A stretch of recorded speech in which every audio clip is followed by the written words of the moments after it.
Always up on things. Good evening, everybody, and welcome to the full council meeting for Tuesday the 20th of March 2018.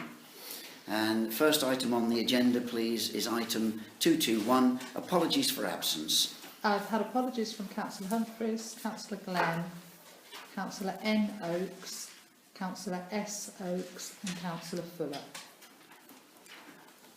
Okay, do you want to give us the reasons? Some are on holiday, some are away and some are working. Right. So 22102, to accept the apologies for absence. Do we accept the apologies? I have a proposer for that. Councillor Chappell, seconder. Councillor Peel, those in favour. And that's everybody. Thank you. The next item, the Mayor's address, has been left on in error from the previous meeting, so we won't have that. Declarations of interest, item 223, to receive and consider any declarations of interest from members and officers under section 50 of the Local Government Act 2000, and that's our standing order 35. This requirement applies only in respect of matters which are to be considered by the Council at this meeting. 22301, to declare any disclosable pecuniary interests, please. No. 22302, to declare any other interests. Councillor Chappell. In view of the item on the neighbourhood plan, I declare my former membership of the Blackthorn Neighbourhood Plan Working Party now disbanded. Right, thank you. Any other declarations? 22303, to consider any requests for dispensation. No. 22304, to report any gifts or hospitality accepted over the value of £50. No. 22305, to report any inappropriate gifts or hospitality offered. No. Can I just say that I'm not sure about my position regarding 17.23305 regarding the chat application for a grant, because I'm also a council representative on the trustees one. I think you should declare those as an other interest then. Okay, I'm doing it then.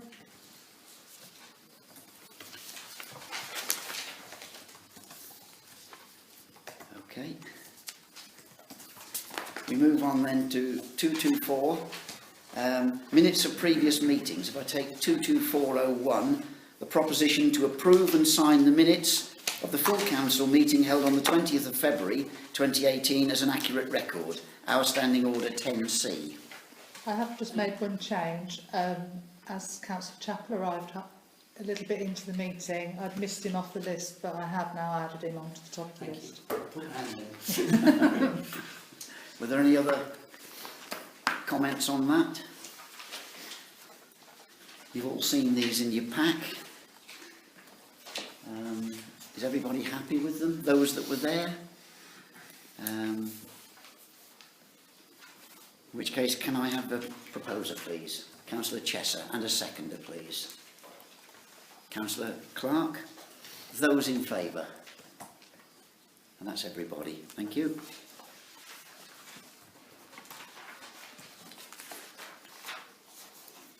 And just to point out, as Councillor Clark wasn't actually present at the meeting, perhaps somebody else ought to second it.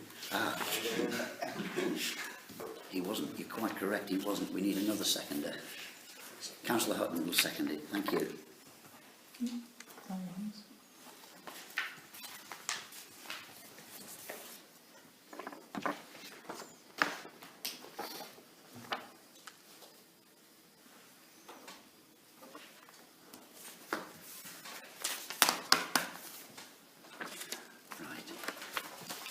The next item 22402, proposition to approve and sign the minutes of the Neighbourhood Plan Full Council meeting held on the 27th of February 2018 as an accurate record. Again, our standing order 10C. Again, the minutes are in your pack.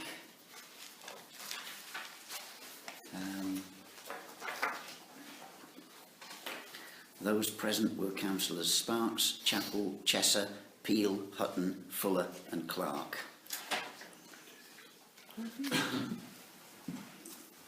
I have a proposer, please? Councillor Peel. Do I have a seconder, please? Councillor Hutton. Those in favour? And that's everybody. Thank you.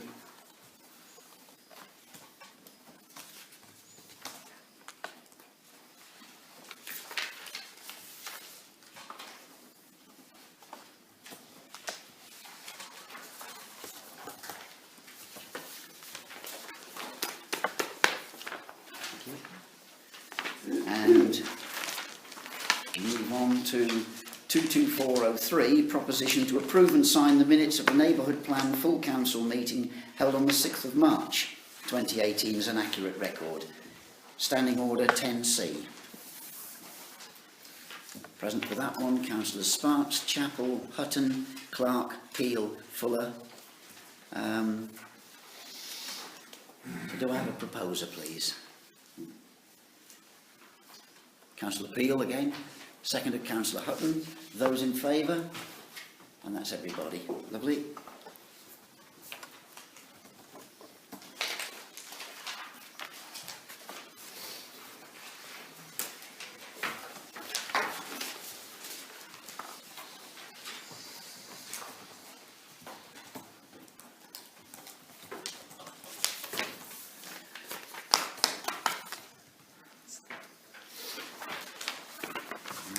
We now move on to item 225, public participation from interested parties or members of the public.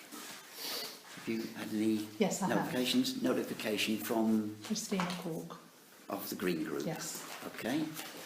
Would you like to? Do you want me to stand up? It's really easier. Okay, well, yes, I'm Christina Cork and I'm here tonight from the Angle Recreation and Green Spaces Group. And just would like to say thank you for giving me the opportunity to speak. I noticed there's 15 minutes on the agenda, but hopefully I won't take that long. And those of you that maybe are new to the Angle Recreation and Green Spaces Group, this group was set up in 2015. It was set up just before one of the town meetings, the annual town meetings, and set up under Constitution.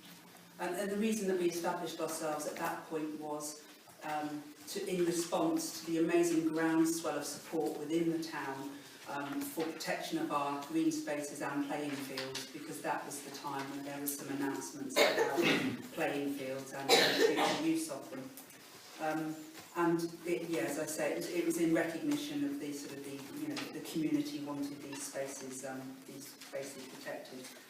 So we're now on our third birthday, I suppose, and with another annual town meeting approaching, which I'll come on to. Also, just to give you a bit of a flavour and some of the newer faces that I see around the table tonight, that the Angle Recreation and Green Spaces Group has supported the town and supported the town council in three main areas really over the last 3 years.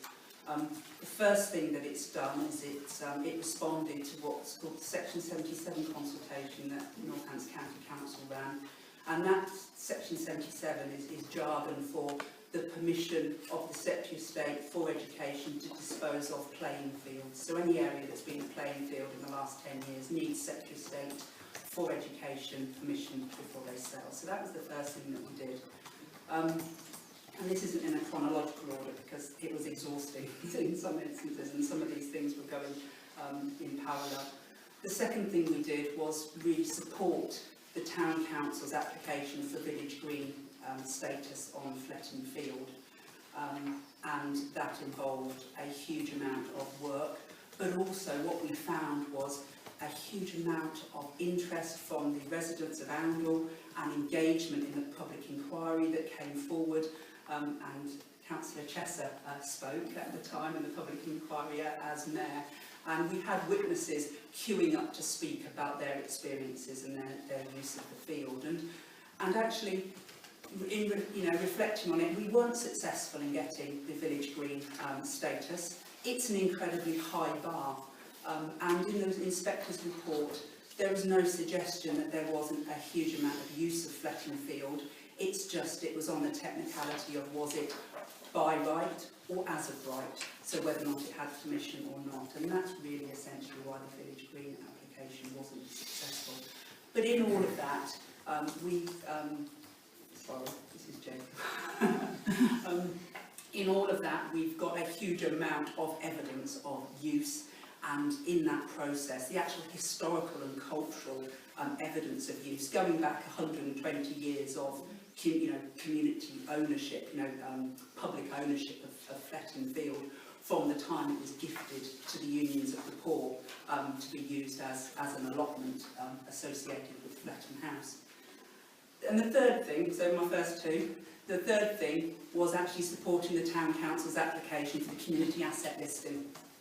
And that's the process that we're in at the moment.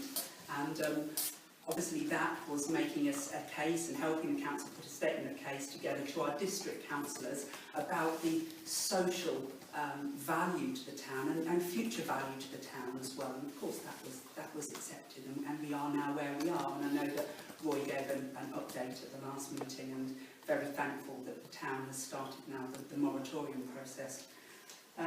So where are we now? And I said at the beginning I'd come back to the town meeting. So it feels to me, from a situation in the last 3 years where we've had some quite tricky processes, public inquiries, it feels now like we're moving into a period of opportunity for the town. We've got the neighbourhood plan coming forward on the agenda tonight, where actually the town can try and right some of the, I won't say wrongs, but Oundle is recognised as having a real lack of accessible green space, and the neighbourhood plan is really, is a real opportunity to try and put some of that right. But also there's a concern that we need to make sure that that's not a donut, that we keep the one, from the perspective of the group, the one remaining accessible area of green space within Oundle, so that we don't end up with a donut of green spaces around the outside or in the floodplain, with the associated issues surrounded by that. So now Fletton Field is for sale, and as I say, we've got an opportunity as a town to think about what that means for us as a community. And it is a truly unique space. You don't get a feeling like this from anywhere else in the town.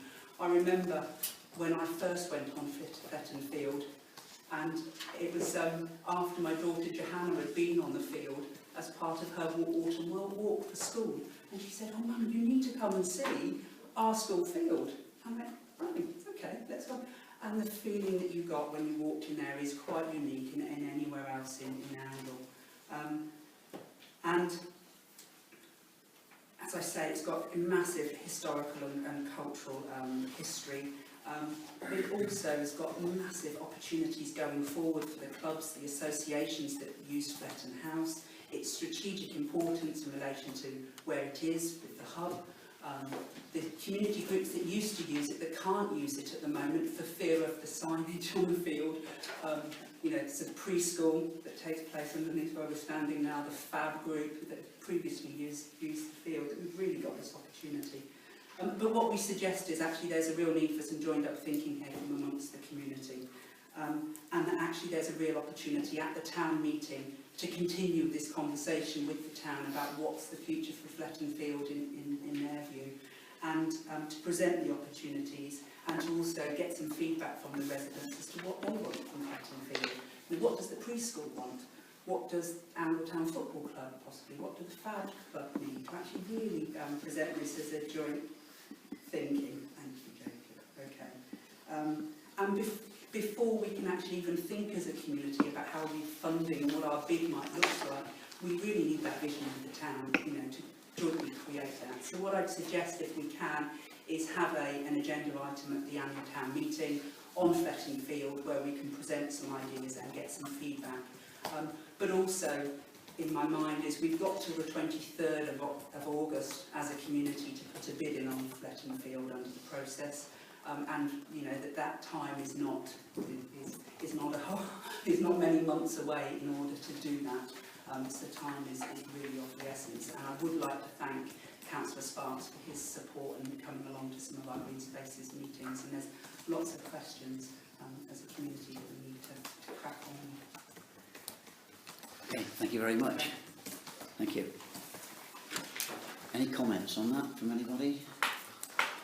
I didn't know it was up for sale, so what's the price? At the moment, the Northants County Council have asked for bids to be submitted to them. They will not make any decision on bids until after the 23rd of August. I have had some correspondence with officers at the Northants County Council and asked them a specific question about how maybe a bid that outlined the well-being aspects of future uses as well would be considered alongside a market value bid as well. And they've come back and said that they would be considered together, but they didn't really answer the question, if that makes sense. But I think the one thing that's really in our favour for Fletton Field is that the Northants County Council's own health and wellbeing strategy recognises that actually access to green space and improving access to green space has really has got recognised wellbeing values, you know, and actually it's located next to the doctors, and likewise, you know, making our case for the future use isn't going to be hard, in my view. In terms of value, the estimates from various estate agents and property agents, if it's a green space, you're looking at between 50 and 150,000. If you're looking at it as a development for housing, the figures, they seem to vary hugely, but starting from something at the order of 1.5 million, going up to 2 million for the price of that land. So that's the idea of it. If we can keep it as a green space and we can get it in the neighbourhood plan as a green space and use that to help retain it as a green space for the town, that's going to keep its value down. That makes it much easier for the Green Group or anybody else to be able to acquire it at a reasonable price. Any other questions from the councillors? No? Everybody happy? Do we have anybody else who wants to address the meeting from the public gallery? Anybody else wanting to speak? Nadine, were any of your group wanting to speak tonight? No, you just come to listen. Did you have anything you wanted to add, Jake? Simply, I'm on planning policy, and because I'm on planning policy, I have no involvement whatsoever with Fletton Field, because the decision may come to us. I don't want to prejudice my position. Okay, fine. If there are no other questions from the floor then, move on to item 226, consideration of requests from interested parties. We've had nothing from anybody else. The reports 227, because we've got a very full agenda tonight, I'm going to skip the Mayor's report and with the agreement of Councillor Valls, we're going to skip the District Councillor's report as well and move straight on to 228, signing and sealing. And the resolution is that any two councillors and the proper officer may seal any document required by law to be issued under seal on behalf of the council. That's our standing order 14B. I'm proposing that. Do I have a seconder, please? Yeah. Councillor Chesser. All those in favour? That's everybody. We move on then to 229, Town Matters. 22901, to receive an update on Fletton Field. But this was just basically the letter that I received to say that the moratorium had started. You should have that in your pack. And as Christina said, we've got until August to put in any bids. Okay, thank you. You've all got that one in your pack. Any comments on that letter? No? Okay. 22902, to receive an email from Oundle Speedwatch Coordinator regarding receipt of the speed gun and equipment and a list of training dates for volunteers. That again is in your pack. Any comments on that document? If there are no comments, we'll take it as I would like to say that I think we should have at least 1 or 2 councillors going to the training sessions if we can. I should go to one, I'm not sure which one yet. I volunteered for 1, 2, or 2. Okay, smashing. Any other comments? No. Moving on, 22903, to report on Walk This Way initiative to start in Oundle. Again, I did put a leaflet in your pack, but I had a meeting with Joe Bailey from East Northants Council, which I think I've also put in my clerk's report. And this is an initiative that is across the country, and it's for people who want to go out for walks, but they're not necessarily wanting to go out on rambles. And it's mostly road walking. They have got somebody that's trained, there will be a coordinator, and they want to start one in Oundle. So it'll be once a week. The walks last from half an hour up to an hour. And what they would like to do is meet in the hub and go off for a walk and then come back. So it's just a way of getting people back into exercise and also getting people out socialising. It hasn't started yet, but he's going to let me know when the dates are. Good idea, isn't it? You'll have to have somebody with a red flag though, so that people don't fall down the potholes. Right. Any other comments on that? If not, we'll move on to item 230, council matters. 23001, to receive the clerk's monthly report. Again, that was in the pack. I don't know if anybody's got any questions. Just No. You're all happy? You've got it in your pack and we'll take it as read, take it as received. Item 23002, to approve the scheduled meeting dates for 2018-19 council year. They've been amended. yeah, We've I had an sent another amendment. one. Yeah, there were a couple of dates that weren't quite right, didn't fit in. Any comments on those dates? Has everybody received that schedule? Is everybody happy with those dates? Yeah, I forgot to look at the amended ones. Basically, what I'd done is for the annual meeting of the town council, I'd moved it on to the 4th week by accident. Right. So that's going to be on the 15th, and then estate management on the 22nd, and then one other, I've got the 11th of July for the finance meeting. It's actually the 10th. Okay. And if there's no other questions on that, we'll move on then to item 231, neighbourhood plan. You do have to approve that. You have Sorry? to approve those dates. Sorry, yes we do. Sorry, you're quite right. 23002, do I have a proposer for those dates then, please? Propose to accept the Councillor Peel, the seconder. Councillor Hutton, all those in favour? And that's everybody. Okay. 231, neighbourhood plan. 23101, to receive an update on the neighbourhood plan. Again, you've got a document in your pack. Do you want to say anything? I thought you were doing the update. You've got the update in the pack. On the neighbourhood plan. I did circulate the some of the correspondence. I don't know if you want to look at that, if you want to do that at the next meeting. We'll perhaps do that at the meeting later on.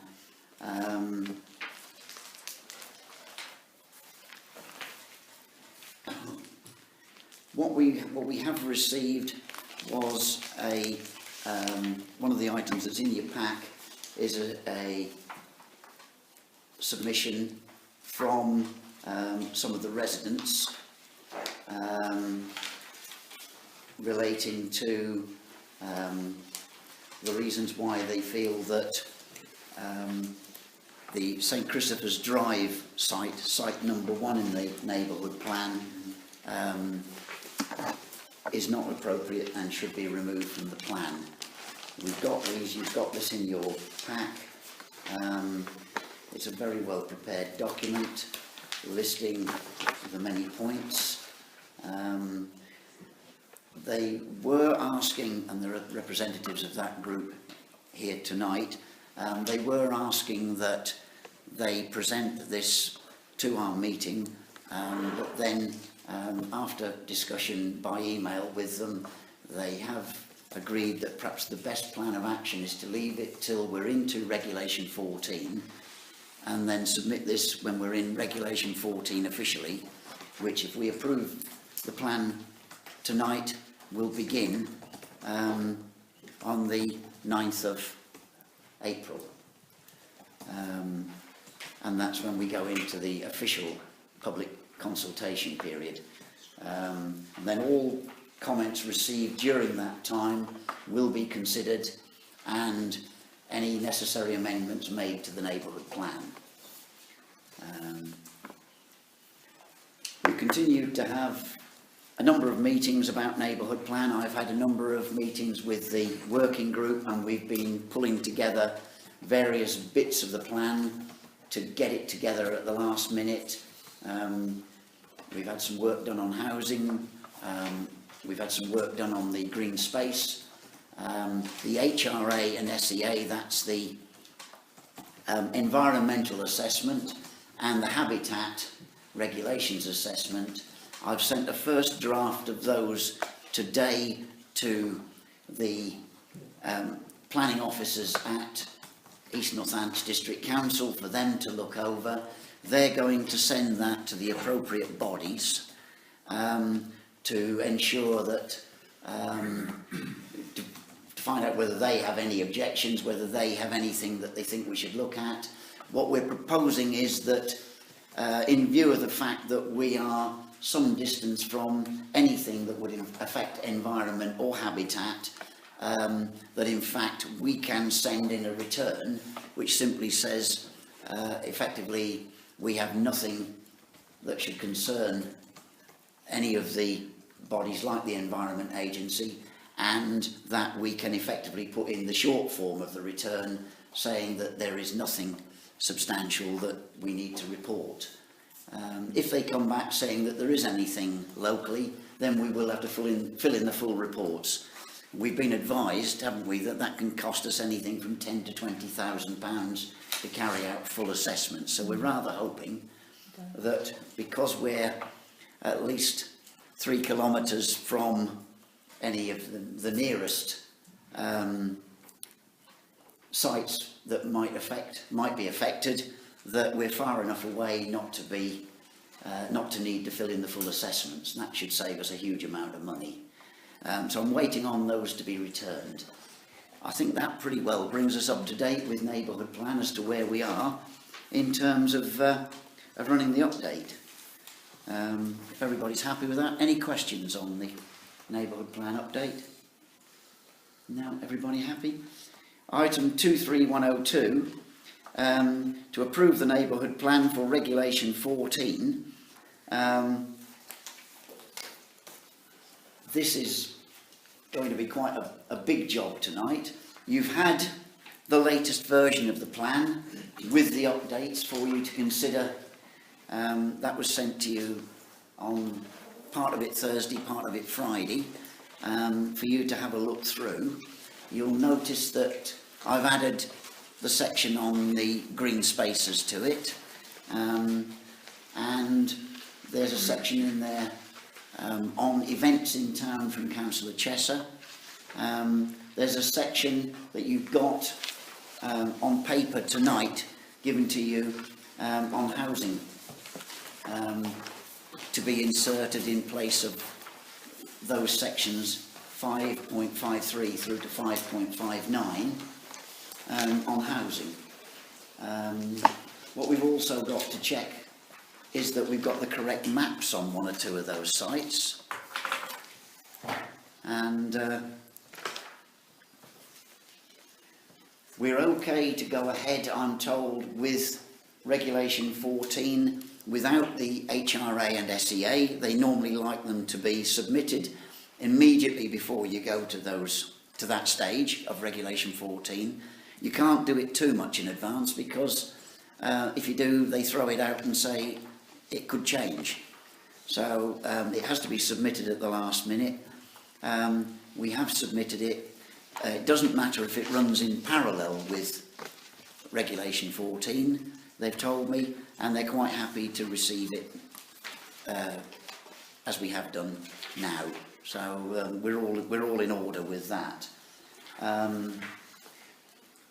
don't know where you want to take this first. If there are any comments on any of the amendments to the plan that you've had in the latest version.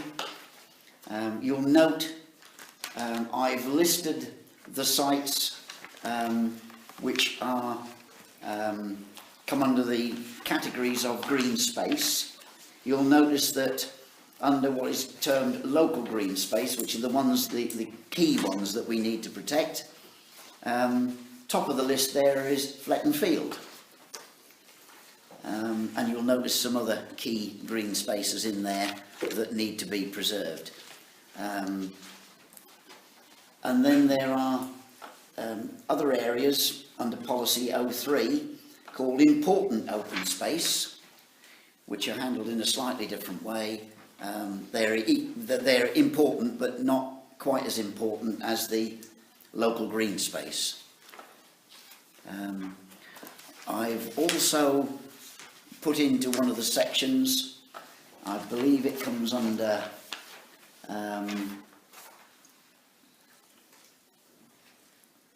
policy, I'm just looking for the policy it comes under.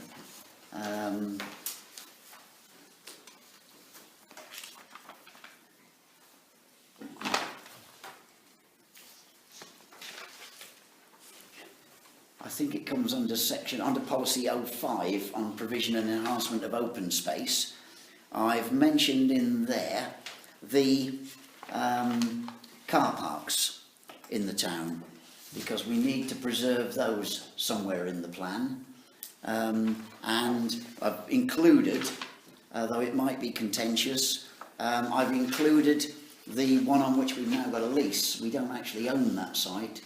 It was previously owned by East Northants, but it's been sold to a private owner, and we've got a 15-year lease, of which we've used about 3 already. There's about 12 years left. But if we can get it in the plan, and if we are able to try and secure that land as car parking, it will help the town enormously. Otherwise, we are going to have to look for some more car parking space. I couldn't find a section more appropriate than that to in fact, I think, saying that, I think it's under policy 13 I've put it, enhancement and protection of community facilities and services. That's where I've put it, isn't it? In policy 13. And there is an action point there for transport and parking improvements. So it's gone into that section. Whether anybody's got any views on whether that's the right place for it, or any comments on that, or any of the other points.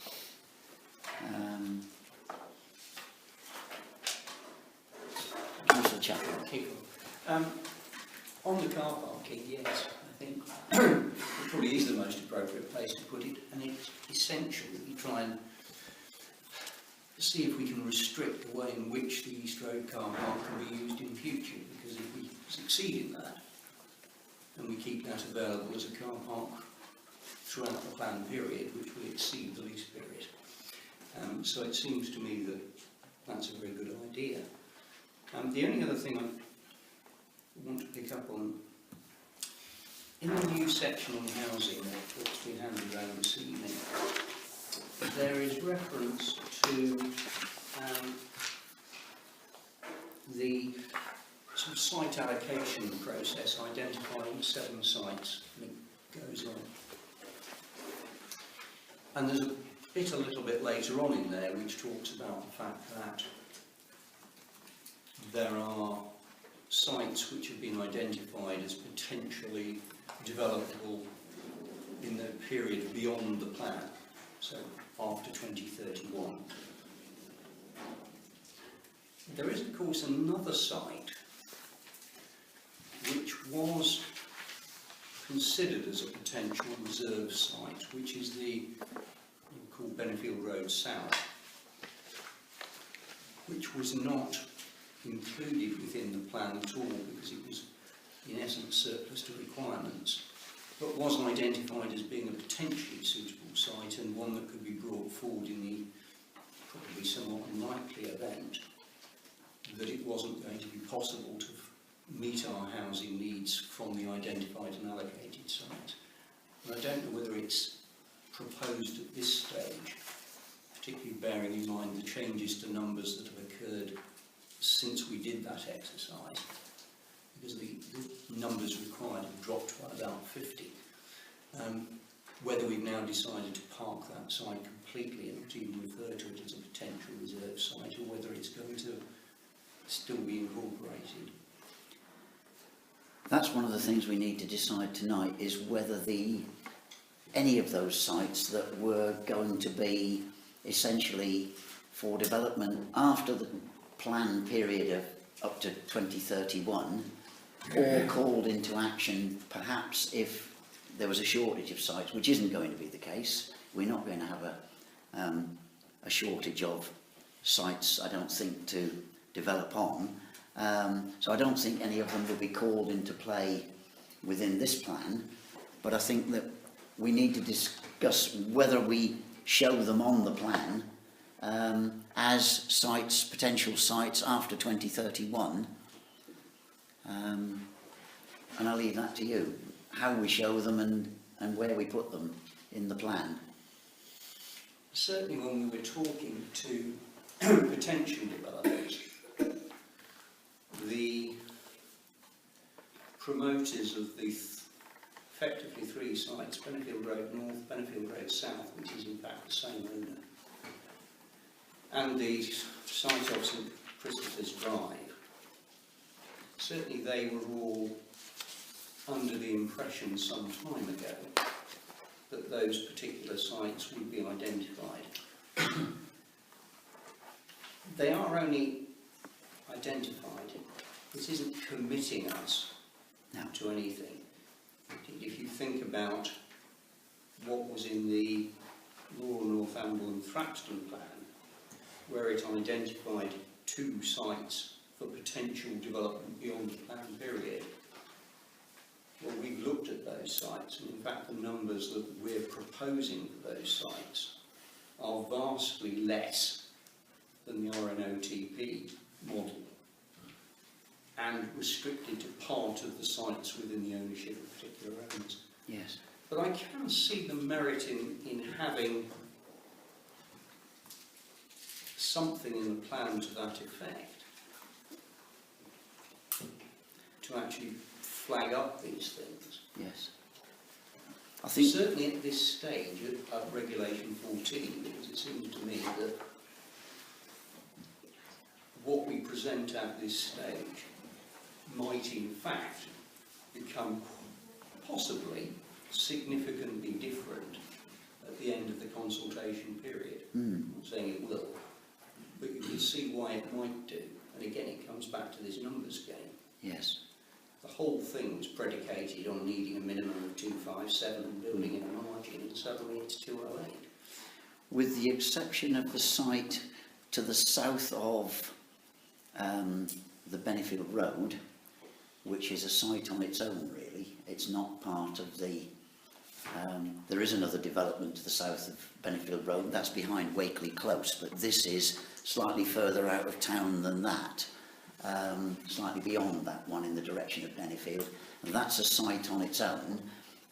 With that one exception, all the others where there is an area for future development outside of the plan, they're all within the same field, the same site, as development that's going to happen this time, or could happen this time. And what we've got to be careful of is that it's not seen by anybody as being part of the land to be used this time. So I think it's important that they're shown as two areas shaded in different colours or presented in different ways, so that it doesn't look as though the whole of the site is available for development this time. Yes. Taking for example the site to the north of Bennyfield Road is a good example. We've got three things going on there. We've got an area where we're going to have housing. We've got an area that's called loosely a festival site, although I think we're now thinking more in terms of a park and additional sporting and recreational facilities there, rather than a true festival. We're not thinking of competing with Glastonbury. And the third thing is this area for future development. Now, if the whole three were all put into one, there is a danger that the developer might try to develop the whole site at this time, or think he can spread out across the whole site. We want to earmark the area for green space and recreational and sporting activity. We want to preserve that. We want to keep the area that's going to be developed after 2031, which is on that same site, separated from the area which is going to be developed within the plan. So I think it's clear, and I hope everybody will express their views on this. I think it's clear in my mind that we identify those areas separately within the plan drawings. Any other thoughts on that? I'm afraid I'm not very good at planning because I don't know anything about planning, but I mean, to my thoughts, if those proposed sites are not going to be taken into consideration until after 2031, why do we actually have to put them in the plan anyway? Why can't we just leave them out? Because if we're putting them in the plan, there is a possibility that some bright spark will come along in 2025 and object to the fact that they're proposed and want to develop them now. Or then, not now, but you know what I mean. To me, I just not put them in the plan, or even make them green spaces. Mm. I'm a simpleton, you see, I don't know about planning, but Yeah. you know, I would have thought a green space situation would be a lot better than saying, well, you can have that land in 2031, buy it now, and make a lot of money in 2031. Yeah. I mean, let's take the case which will affect a number of the people here tonight. If we take the site off St Christopher's Drive, to the rear of St Christopher's Drive, you've got two areas there shown shaded in different colours. One of them is the area, that whole field. I know the area because I've been to walk around it. That whole field is one development site, if you like. But what we are suggesting is that the developer only develops in Regulation 14, and that may change yet. But in Regulation 14, the proposal is 45 houses in one part of that. The other part, the triangular bit further out, and bordered by the 605 on one side, that bit is shaded a different colour, and that is the bit proposed not until after 2031. What we don't want is for the developer to get the idea it's all one big site. I can spread out in here and build the 45 all over it, dot them around, and then infill at a later date to get up to 100. What we need to do is to make sure that the developer, if he's going to develop at all on that site, he keeps it to one part of it. But if we actually designated the triangle as a green space, they can't do that anyway. Can they? I mean, you know, as I say, I don't know about planning, so I'm talking just as a simple layman here. But if you did that, surely that triangular then couldn't be used, maybe later, but not while this plan is in operation until 2031. Well, it seems to me, having said that, the purpose of the neighbourhood plan so far as housing is concerned is to allocate sites for development. Yes. if what I'll call the back end of that development is not allocated for development within the planned period, then all other things being equal, there will be, stroke can be, no development on that back bit within the planned period. The thing that could arguably scupper us, apart from changes in central government legislation, which could always happen, would be, I suppose, a shortfall in the amount of housing provision within East Northants. Because if they don't maintain a 5-year land supply, any potentially developable site, whether allocated or not, could be proposed by a developer and might get steamrolled through. And that's why it's so important to us to keep an eye on what's going on in the rest of the district, and to try to ensure that they are getting sufficient development land outside of Oundle to make this plan viable. But I'm not worried about the fact that it's identified as being suitable for a period beyond 2031, in the sense of thinking, oh, well, that makes it vulnerable up to 2031, because it shouldn't do. No. Any more than the designation within RNOTP of 2 sites that were identified as potentially suitable for future development hasn't resulted in somebody rushing forward and saying, you said they are suitable for development and we want to develop them now.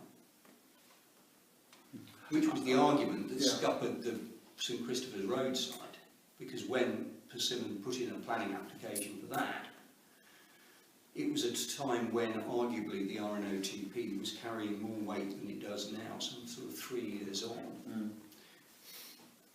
And it was turned down on the basis that it wasn't identified as an allocated site and upheld on appeal on the same basis.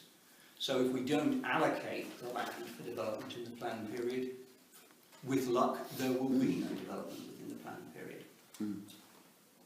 But I think it's actually quite sensible, potentially, to flag up something.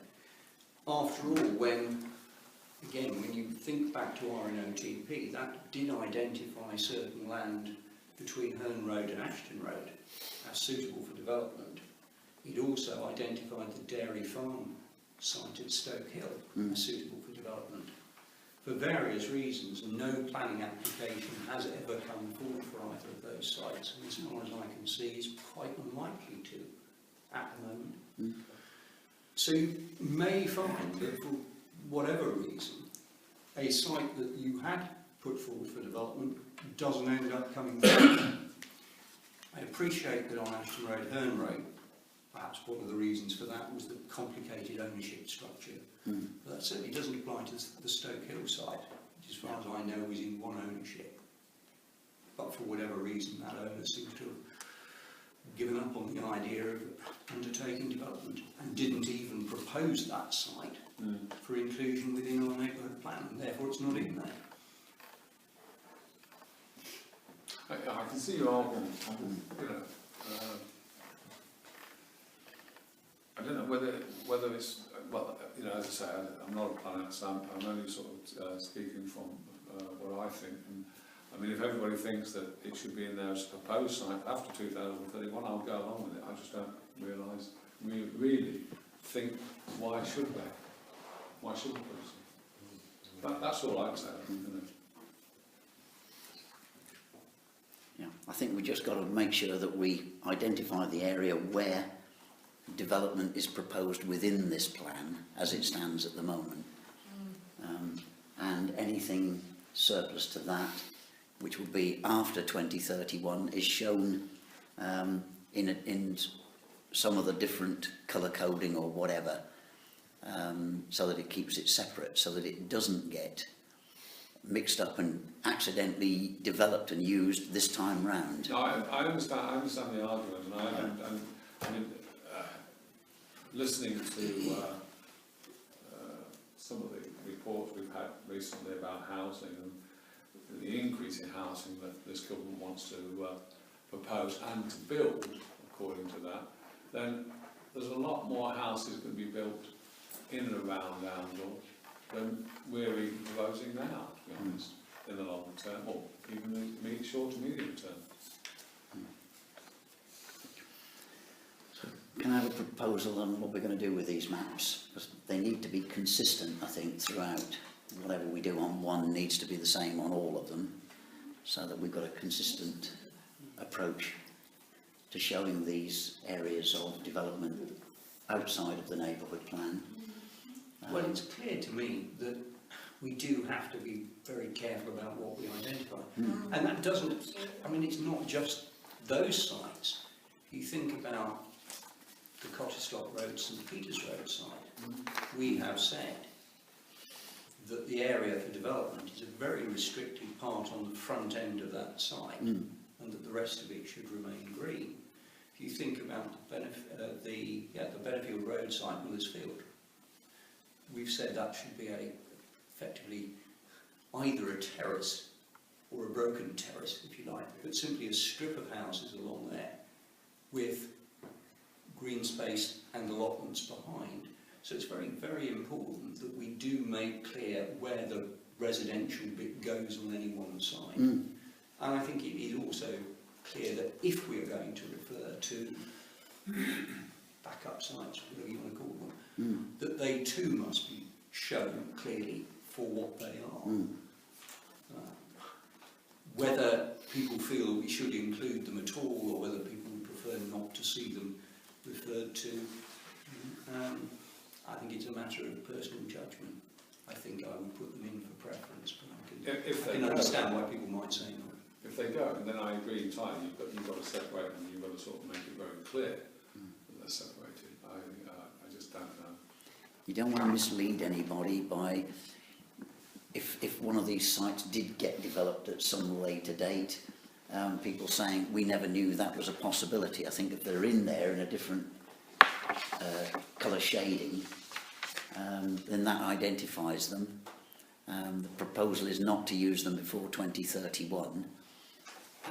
The only time I think when they would be is if we didn't have enough You see, the other advantage housing come forward. of identifying a site, site or sites, is that if you did surprisingly end up with a shortfall, I don't know, Bennefield Road North doesn't happen, which is a very large chunk of the housing provision that we've put in there. We would probably rather that development occurred on sites that we had looked at and considered potentially suitable for development, than somebody come forward with another site entirely and say, well, you haven't got what you need, so I want to develop this one. If we've already flagged up which ones would occur, you don't necessarily need to rank them in any order of preference. No. But I can see again some merit in having it there.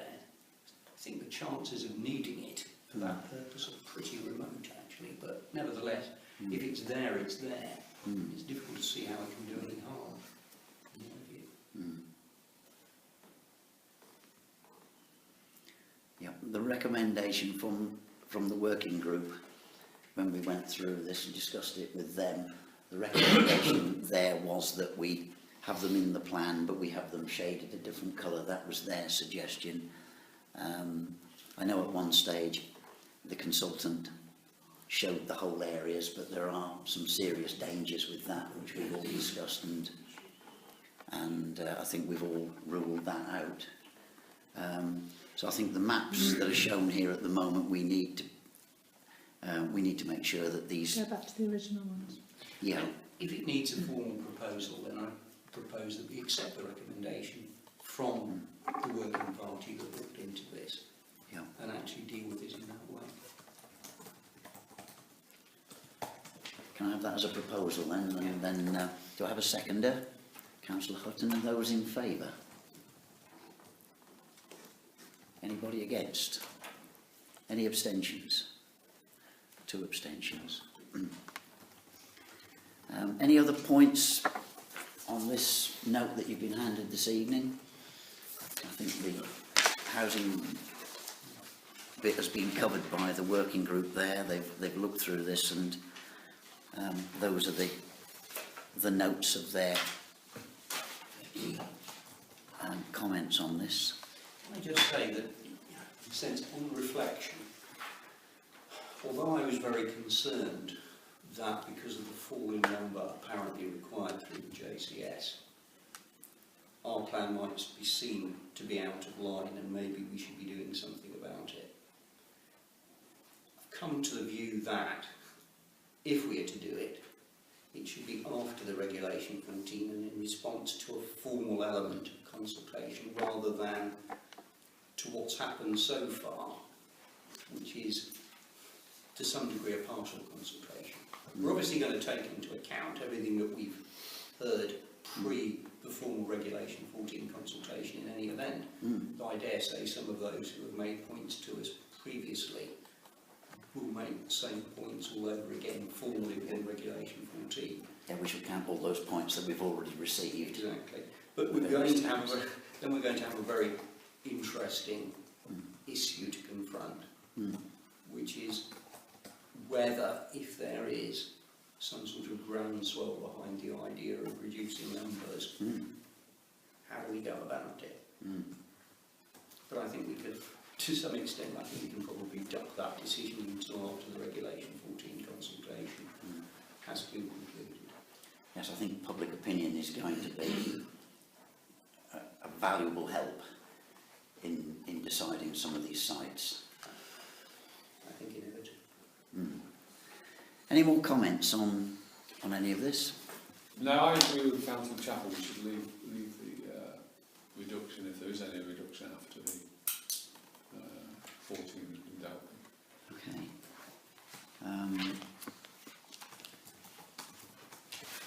You've got there the housing changes. We've discussed the maps. I think that's everything of the bits that we hadn't previously looked at. You've got in here now the update within this plan. You've got the update talking about the festivals and events presented by Councillor Chesser. That's now in here. You've got the green space stuff that I've produced. So I think you've now got the latest draft of the neighbourhood plan. I think as far as we can possibly get it at this stage, to take to Regulation 14. So just one thing, I was just thinking about the, you know, the policies for each of the sites. Yeah. Where the wording has been changed. Yes.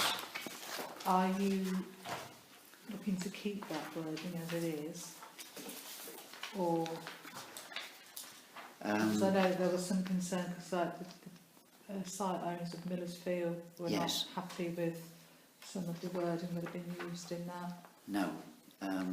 In particular, I'll quickly scan to that one, Millersfield, where it talked about minimising the impact of development on views. Their idea, both of them being solicitors, their idea on the word minimise, and said, well, the most minimal of all is if you don't build anything at all. That's got the most minimal effect. So they didn't like the word minimise in there. So I think they'll be looking for us to use some other word to describe that. When we held these discussions with the developers, we had a certain number of comments. I think the consultant has added one or two more or expanded on them, and I think that is of concern to us. It's of concern to some of the developers as to those changes. And I think when we spoke in the working group, in the main, it was a case of bring some of these points out into the general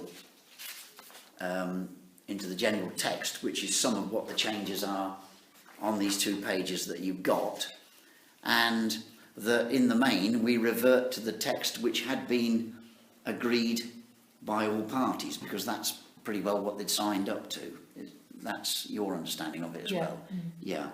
So I think that's where we are with these bits in blue within the plan here, where you've got on each policy you've got some points raised that we go back to the points that were originally agreed in an earlier version of the plan rather than this rather fuller one that we've got here. And a lot of these comments are repeated on each separate site, therefore they can go into the general text that precedes each of the plan policies. Are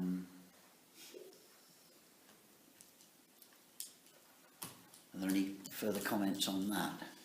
And just on Miller's Field, I am sure that they are well aware what the intention was. At the moment, from Benefield Road, you have a view down the slope across to Stoke Door Road and what lies beyond that road. Yes. And what was envisaged, back to the comment I made earlier, wasn't one solid terrace, as it were, that would have therefore blocked the entire view, but to try to ensure that there were sight lines through the development which enabled some of that view to be retained, and that's what was meant by minimisation.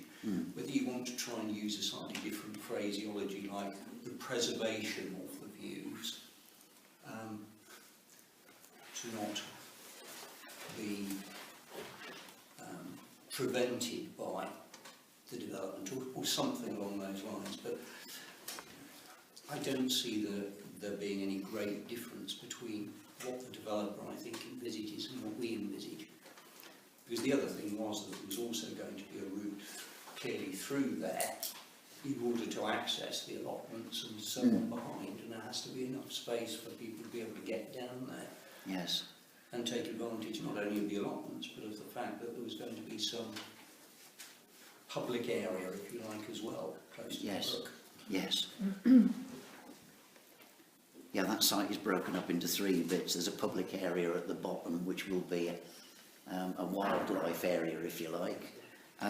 There will be a strip down the side, which is allotments now, which will be developed as even more allotments. The access is not going to be up in the corner as was originally envisaged. It's going to be between the allotments and the 12 houses on the site. Possibly a joint access serving the houses and the allotments and the land beyond, the green space beyond.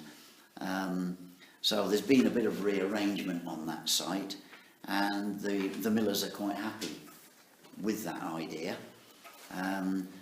If you could give the clerk that amending of the word minimise then that you just gave us, I think that I can't remember exactly what I said. No. Preserve. It involves the use of the word preserve. Preserve the views. yeah. So take out minimise the impact of the development, put preserve. Yeah. To ensure that views from Benefield Road towards Stoke Door Road are preserved. I mean, that's the gist of it, isn't it?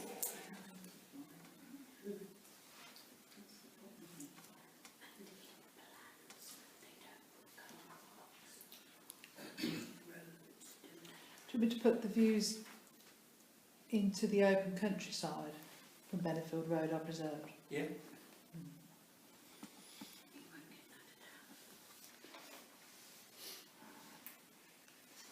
So somebody on the allotments doesn't do a 2-storey shed. Well, not the views that views are, because the views That would mean views, preserving yeah. everything. Views means that you can restrict it as long as there is still a view to be had. Yeah. Probably more than one. Yeah. Yeah, they were just concerned that minimise could mean leave it out altogether. In other words, they wouldn't be able to develop anything on there. I'm sure one lawyer can find a way of satisfying the others. Yeah. I think your wording will go a long way towards sorting that. Any more comments on this before we... Put it to bed.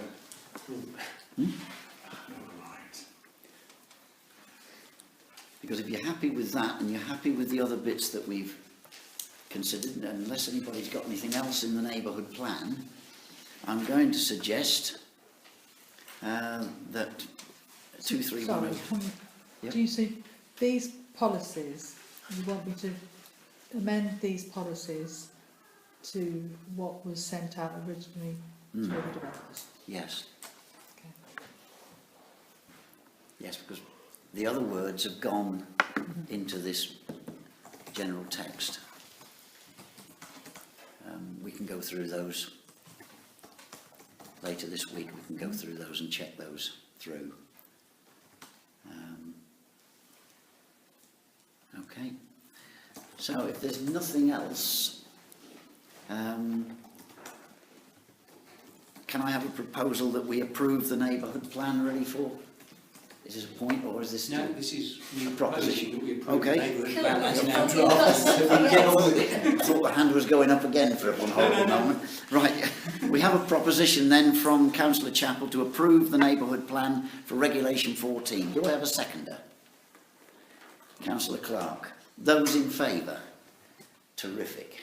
We've got there. We've reached Regulation 14. You'll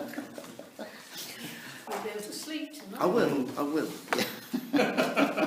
Sooner than you think. Yeah. I've just leave it. We move on then to 23103 to consider and approve the neighbourhood plan flyer for distribution around the town. That's in your pack. It's something that Councillor Clark has produced. I've been through the long history of with Councillor Clark of what we've tried to do with flyers, and he's trying to get something out there so that people have got information, and we need to get information out there quickly. I'll leave you to present it. Yeah, if you like. no, I just suddenly thought that to engage the other 6,000 people that live in the town and maybe try and cut through some of the regulation 14, this regulation, this, etc. It was just important to have a simple A4 sheet. People could pick up at Waitrose, Co-op, the post office, just giving them an idea of timescale that would sit comfortably on a website or Facebook or something like that as well. So I quickly drafted this one morning. I think it should be a single sheet with as much date information as possible. So that's what I came up with, but it's not necessarily gospel warming yet. I realise there's a history to this. Your I'm thoughts? making no comment on anything. It's fine. And I'm happy to adjust, twiddle, change, whatever. There appears to be under Monday, April the 9th, a stray word. So I can't Probably quite see what the ministry. width relates to. It should just say formal consultation starts or formal consultation with the town starts. But at the moment it says formal consultation with starts. Yeah, no, as I say, there's a lot of uncertainty there. A couple of minutes, one more, so I was back to teach. So, if the general format's fine, we can twiddle or change anything. No, personally, I think the general format, I think an A4 flyer that, gives the key information is the right approach. You don't want anything too weird otherwise. I just think it's simple. Yeah. And then maybe have a link to the website if it went out onto Facebook and website. People could click on the link if they wanted more. But just to give an idea of the time frame of what's coming up. Yeah. I mean, obviously, it's what we've got in front of us is a draft, isn't it? So we need, need to fill in the blanks. Very draft. Yeah. Very, very draft. I mean, April the 3rd can go, and April the 19th can be polished up.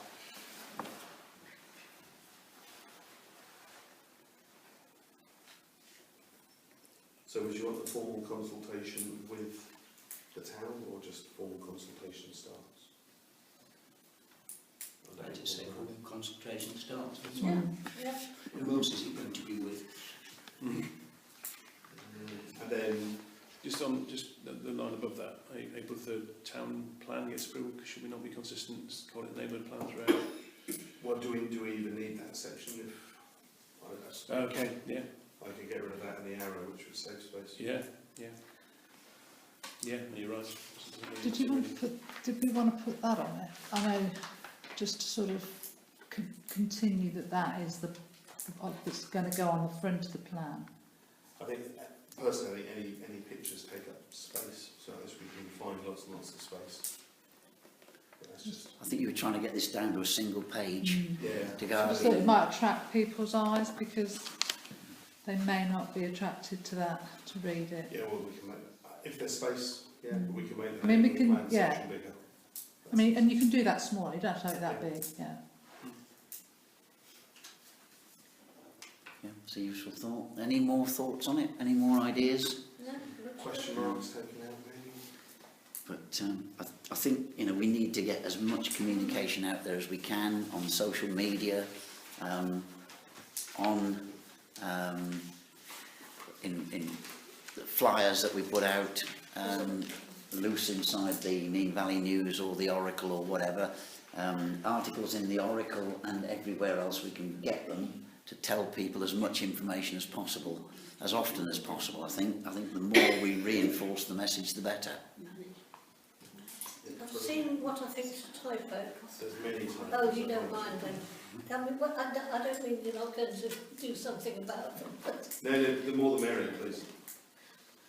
Where's the typo? do you want to know where it is? Yes, please. It's the next to last bullet point, the higher lever due to Northampton. Yep, no problem. Should be level.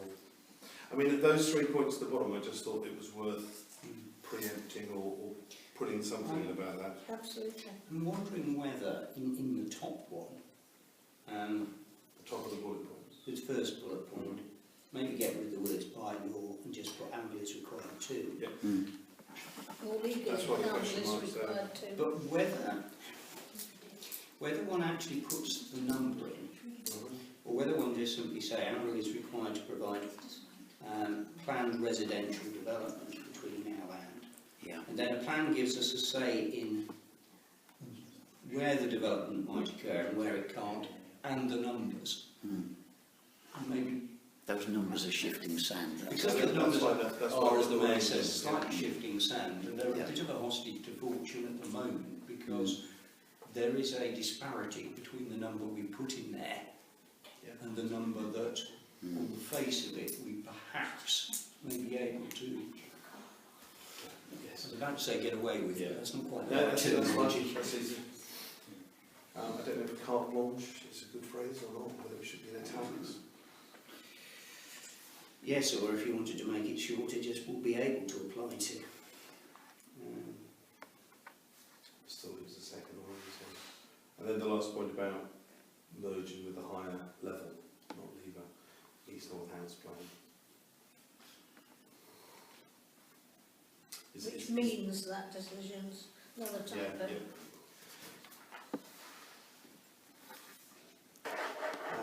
The ENDC plan must take it and its planning constraints into account. Is that an appropriate use of capitalisation or?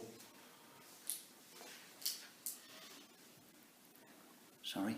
Sorry, the last bullet point where it says the ENDC plan must take it and its planning constraints into account. Is that an appropriate capitalisation or should it be decapitalised? I'd be inclined to If our plan is what is ready probably before change the- the word must to will. Because it will take it into account. Yes, must, means you've got to. But must makes it sound like they're going to be absolutely obliged to follow it. There might be circumstances in which sadly They probably will, because they will have the opportunity after Regulation 14, and we've made changes based on public opinion. It will then go to East Northants for them to look at it and comment, and they will only then pass it to the inspectors. They'll only pass a version of it that they're happy with. So I think it will be compliant with their local plan at that stage, otherwise they won't put it forward for inspectors. So I think it certainly will be.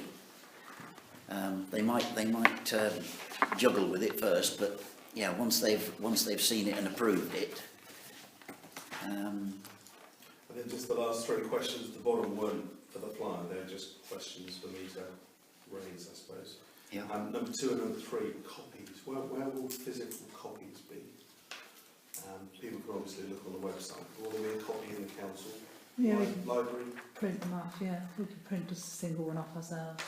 Yeah. There's a Clark has website. got a list of places where we've got a statutory requirement to put these things, including libraries all over the place, haven't we? Yeah, that's this. Now Yeah. that will have to be printed by a printer Yeah. for those copies. Yeah.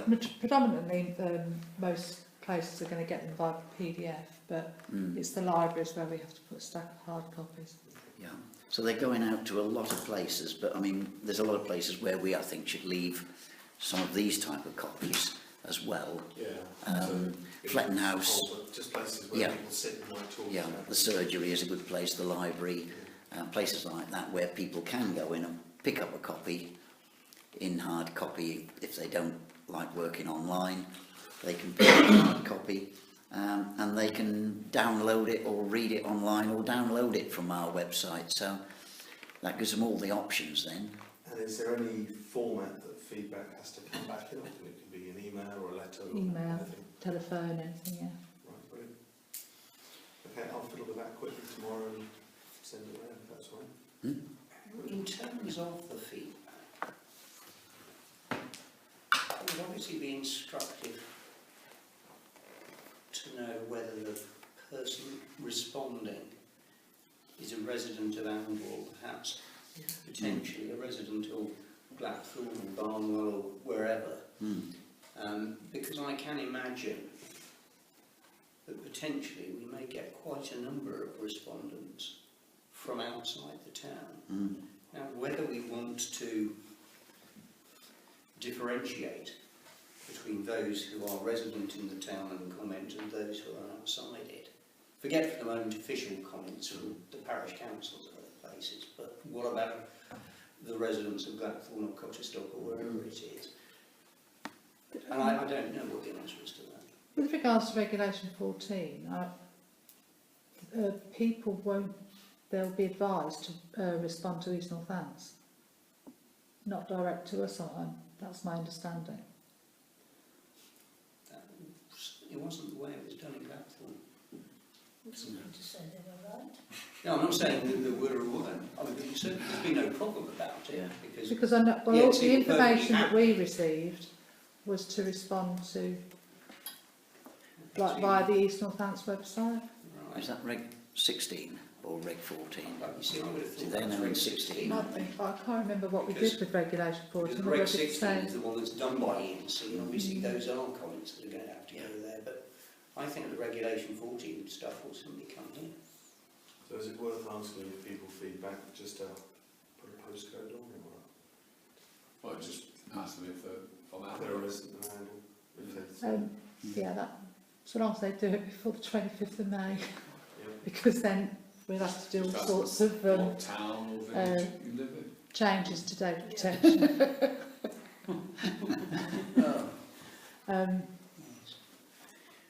you have to move the toilet Yeah. then, or throw it away. So have a Yeah. one-page I'll have to- consultation document and 16 pages of explanation. Of them, yeah.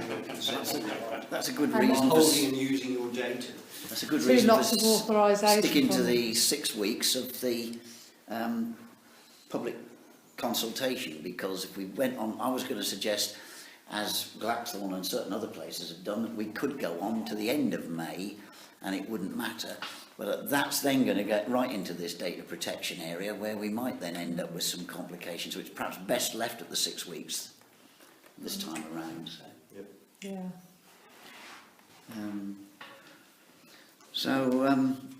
We've got a proposal then from Councillor Clark for this flyer. Do I have a seconder for this flyer? Councillor Chesser, all those in favour, please.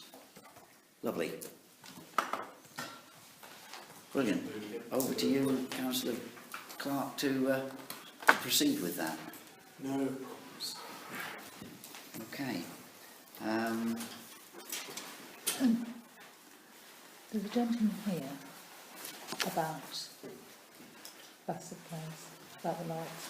All right, Can we do that before we close? we can. Which item is that on the agenda? Let me quickly find that and let's deal with that. Just, I thought I recognised the gentleman, yes. yeah, it just means that it's going to have to wait. Strategic application. That's item 23504. Yes, I'll take that item now, if everybody's happy with that. That we now take, rather out of sequence, item 23504 to receive an update on the street light in Bassett Place. Yes, I've had a couple of meetings with Mr Scotney and also been out to see the light. And before Christmas, it came to the estates meeting that the light wasn't working, and I think Mr Scotney also came and spoke at the meeting. The council agreed that they would fix the lights and would spend up to £150. Anyway, then I think at the January estates meeting it was discussed whether it be adopted or not, and it was decided not to. However, since then I've had a couple more meetings with Mr Scotney, and I've been and had a look. Now this light is on a Western Power electricity, it's on a post, because they have all their electricity come off this post. And the light that was on there that wasn't working couldn't be fixed, so a new light was purchased and that was put on, and that is what the council has purchased and had put on the post. So although at the meeting in January it was decided we weren't going to adopt the light, the actual light that is now on the post is the light that we purchased. So it almost by default means that we own the light. For those who weren't on estates, back last year, this was brought to our attention, and we didn't feel that we wanted the residents in the dark with no street light over the winter period. And it was a sort of a stopgap measure to say, if it's only a case of a blown bulb, let's change the bulb and give them a light, but we weren't going to take any decision to adopt the light, to take it on. It's in an unadopted road, and we didn't want to end up in a situation where we're perhaps taking on a huge liability, but we didn't want to see anybody in the dark, so we would offer, if it's a simple matter of replacing a bulb, if it was that simple, we would do that at our expense, so that they had a light. That was really what we saw as the extent of our offer back then. Am I correct on that? Absolutely, yeah. Councillor Chess, is that how you saw it as well? Yes, at the time, yes. Yeah. Now, I mean, it's a different issue because it seems as though it was more than just a replacement bulb, that the whole thing was in such a bad state that the whole thing has now been replaced. It's now a case of what do we want to do about this light. Well, personally, I don't see any reason why we should change our original decision. I mean, yes, we fixed it. I mean, we've done that on a one-off basis. I don't see any reason why we should adopt it. I mean, if we need to do, if we're asked in the future to correct a future problem, then we can consider that on its merits at the time. But yeah, I don't think it's correct that we should be taking on an ongoing liability in an unadopted road. No. And I agree entirely with you. We've got a slight complication if we were to do anything different, because we made a decision earlier this year. I don't know if that was more than 6 months ago, was it, when we made that decision at Estates? In January you made the decision. But So I think it's only 2 months. Yeah. But I Earlier think we're in March now, so the problem is now, though, I know you agreed to that decision, but the actual light that is on there now that works, we bought. So it is our light. Well, it was a bit of our bulb, replace the bulb. Yeah. yeah. But I Can't we just donate the light to Bassett Place? We could certainly do that. We've got a problem if we go back on the decision we took in January. If we rescind that, we're then 6 months before we can do anything anyway. So that's the crazy thing. If we rescind a decision, you can't revisit it. It goes back to where it was before. You can't revisit it. So I think we're in a bit of a cleft stick anyway, aren't we? You can't unpurchase the light and take No. it down again. No. It's there. Make Yeah. a gift. But we've donated it anyway. We donated to Bassett Place, surely that's... Events have overtaken it. I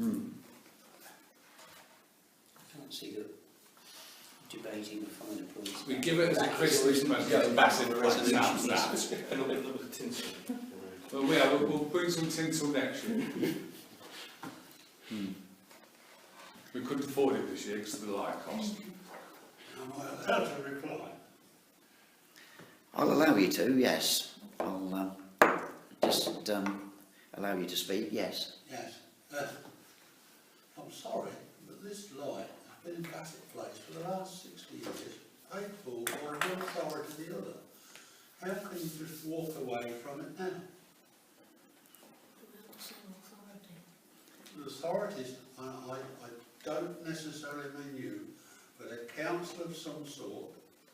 I've got living evidence. I've been there 52 years. Reece Collins has been there 60 years this year. There has been a light funded by some authority or other. It's been replaced twice, updated. And I'm sorry, I just can't accept that people can walk away from 60 years by saying we'll donate you a light. I don't think we're trying to say we're walking away, it's just that it wasn't our responsibility in the first place. What we did was actually say we'd repair it for you so you weren't in the dark. But it was not our responsibility, it was a different council together. That was not Arundel Council at the time. So I don't think you can sort of say that it's our responsibility. We've done what we did because we thought we had to, and we've given you a light. We've already said that in the future, if the same problem arises again, we would look on it sympathetically, but we don't really want to sort of enter into a service history and everything else that we have to do with it. 'Cause it wasn't our responsibility in the first place, and it's an unadopted road. So I think in a way, I can understand where you're coming from, but it's not really the Arundel Town Council that has to be responsible for lighting.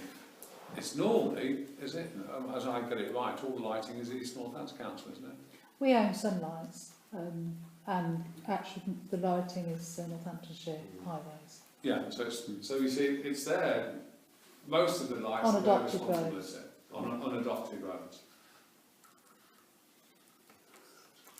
We're not planning for it to fail in the near future. No, we're hoping it's not going to fail in the near future. So, Exactly. And if you come back to us in a year's time and say, look, the light's gone out, chances are we will look sympathetically on it as we have this time. Probably replace the bulb again. Again. But But you can see where we're coming from, can't you? I mean, we can't keep affording to do these because we haven't got the money.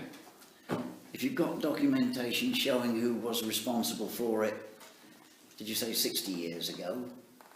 Then who was that at that time? It would be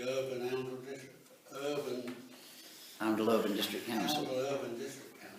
Yeah, well, their powers and responsibilities, assets and liabilities, transferred to East Northants District Council in the main. So it would be an East Northants District Council problem. It isn't though, because people have been to them and it's not. They say it's nothing to do with them. no good. That's the problem, isn't it? Everybody's Yeah. now saying it's not us, and there's no record to show Because that it's- it Can't have is. the status Yeah. quo Because because it's it's... not going to fail again. No, If it's only failed twice in 50 years, then That's not so bad, is it? no, So that we're not going to have this debate for another 20 years. no, in our luck it'll go... Next week. No, it's our light, it'll go regular. The bulb we've put in. I think we just call it a status quo situation. Yeah. I don't know where else to go with it. Well, I'm sure that if it goes out again, you will come back to us, and we are probably going to be just as sympathetic as we were last time. If I'm able. Well, I'm sure Roger Stern will. So excited, he's chucking his nose. Okay, right, on that Yeah, okay, well, Okay. I shall carry on. Good to hide. Thanks for coming. Right. We now move on to... Just before we leave it, can I just clarify? We've therefore approached East Northampton Council about it. Did we also approach Highway Highways and they and also also said it Western Power. Western Power, when had a look, said yes, it's our post, but it's not our ours. line. It's wired up to the electricity, so we wouldn't be paying any of the electricity or anything like that. But, well, they don't know who's paying the electricity. They think it's possibly the residents that are paying it. But the light is now, there's an old light that doesn't work, and then there's this new one that we pay for. Yeah, it's complicated. That's what happens, you see, when you... But it, You do a good technically, it is turn. one, Yeah. it is one of our assets. It is an asset of ours, Mm. that light. Mm. Does it? We purchased it. Mm. Oh, I see, yeah, the Yeah. actual light. Mm. Yeah. Don't worry, we're written off against tax. But we could give it to them. You don't have to keep it. Yeah, we did them a The favour. mayor could go down to the Bassett place and hand a book and say, Put a bow this is on the it. present The ribbons. of Handel County. Right. You can open it, you can light it up. Okay. I think we need to move on. Please note that in view of the special and/or confidential nature of the business about to be transacted, it is advisable in the public interest that the public be temporarily excluded and they are instructed to withdraw. That's our Standing Order 3C. Can I have a proposer for that, please? Councillor Chappell. Can I have a seconder, please? Councillor Hutton. Those in favour? Thank you. Anybody against? One against. No abstentions? Okay. Yep. If you'd like to read out the proposition, please, Clerk. It's agreed that Councillor Chappell will make 1 or 2 amendments to the letter and submit for the Mayor and Clerk. The Mayor will then be given delegated authority to send the letter as amended, Or the original letter? or the original. The proposer for that was Councillor Clark, I believe. Yeah, for that that's bit. right, yeah. Seconder was Councillor Chester? Chesser. All those in favour? That's unanimous. It was agreed that the grievance letter dated the 6th of March would be sent. That was the Councillor Glenn one. Yes. Mm. Yeah. That was the second item. Yeah. Who was the proposer on that? I don't think we have one actually. So, Proposer is Councillor Chappell, seconder is Councillor Peel. Those in favour? That's everybody. Okay, the next proposition was... That was that short letter. Oh, yes, yeah, okay. Um, Not my hand up, but the second proposal is that we agree the Council follows the first recommendation in the appeal decision and the other aspects of the appeal decision be referred to a combined Finance and Personnel Committee. And the proposer was Councillor Chappell, the seconder was Councillor Peel. Those all in favour? And that again was unanimous of those present in the room. Okay. Moving on, if we can quickly do 233 financial matters. They've already been to finance, so they should be fairly quick. Well, those we agreed last time anyway in the financial. Yeah, but for those benefit of those who are not on finance, 23301 to approve the bank reconciliation balance sheet, budget report and hub trading account. They're in your pack, unless anybody's got any problems with them. We're not commenting about the hub again, are we? So we've already discussed that. We're not going to go through that No. right now. No. That's what I'm going to propose that we approve these accounts as correct. Do I have a seconder? Councillor Chappell. Those in favour? That's everybody. Thank you. The 23302, the payments for February. You've got the schedule in your pack. I'm proposing that the schedule of payments for February as presented at this item are paid up and that all related documentation and cheques are signed. Do I have a seconder? Councillor Peel. Those in favour? And that's everybody. To approve the renewal of the Elco Service and Maintenance Plan 2018-19. That's item 23303. It's in your pack. Can I ask one question? Yes. Obviously, these people have been doing this for some time. I don't think so. They've only been doing it for a year. Oh, right, so it's a new contract. So, have we gone back to them and said, is there any discount? What's the best you can do? What's the best price you can do? Well, exactly. No. It might be worth just saying, we want what's the best price we can do, because we will look at that. You can do, yeah. But are you happy that if they say Oh, this well, is we it? have to be, don't we? We have to have it done, and then, Do we have a proposer for this? Councillor Peel, seconder. Councillor Clark. Those in favour? And that's everybody. To approve the reduction of chat rent at the courthouse to £600 plus VAT. It's previously been... Sorry? I declared an interest. You did indeed. To approve the reduction in the chat rent at the courthouse. It was previously £1,000 and then they come to us for a grant application for £1,000 plus VAT, making it £1,200 in order to pay that. The actual 2 tiny rooms they use cost more like about £600, so I suggested that we reduce both the rent that they pay to £600, as it reflects just the costs of that room. We're not out to make profit out of a youth counselling organisation, and that therefore, thereby the grant they receive from us goes down accordingly, so that we save more grant money, but we still give them their rent effectively. I'm proposing that. Are there any comments on that first of all? If not, do I have a seconder? I'll second that. I would just like to say that. Are we Yeah. going to still pay the from last June, the £1,200? Well, that is last that June? community support grant. That is the one they wanted £1,200 to pay that So now you're going rent to reduce effectively. this to didn't they? £600 plus that, are you? Yeah. Right. Although I did speak to one of the representatives, and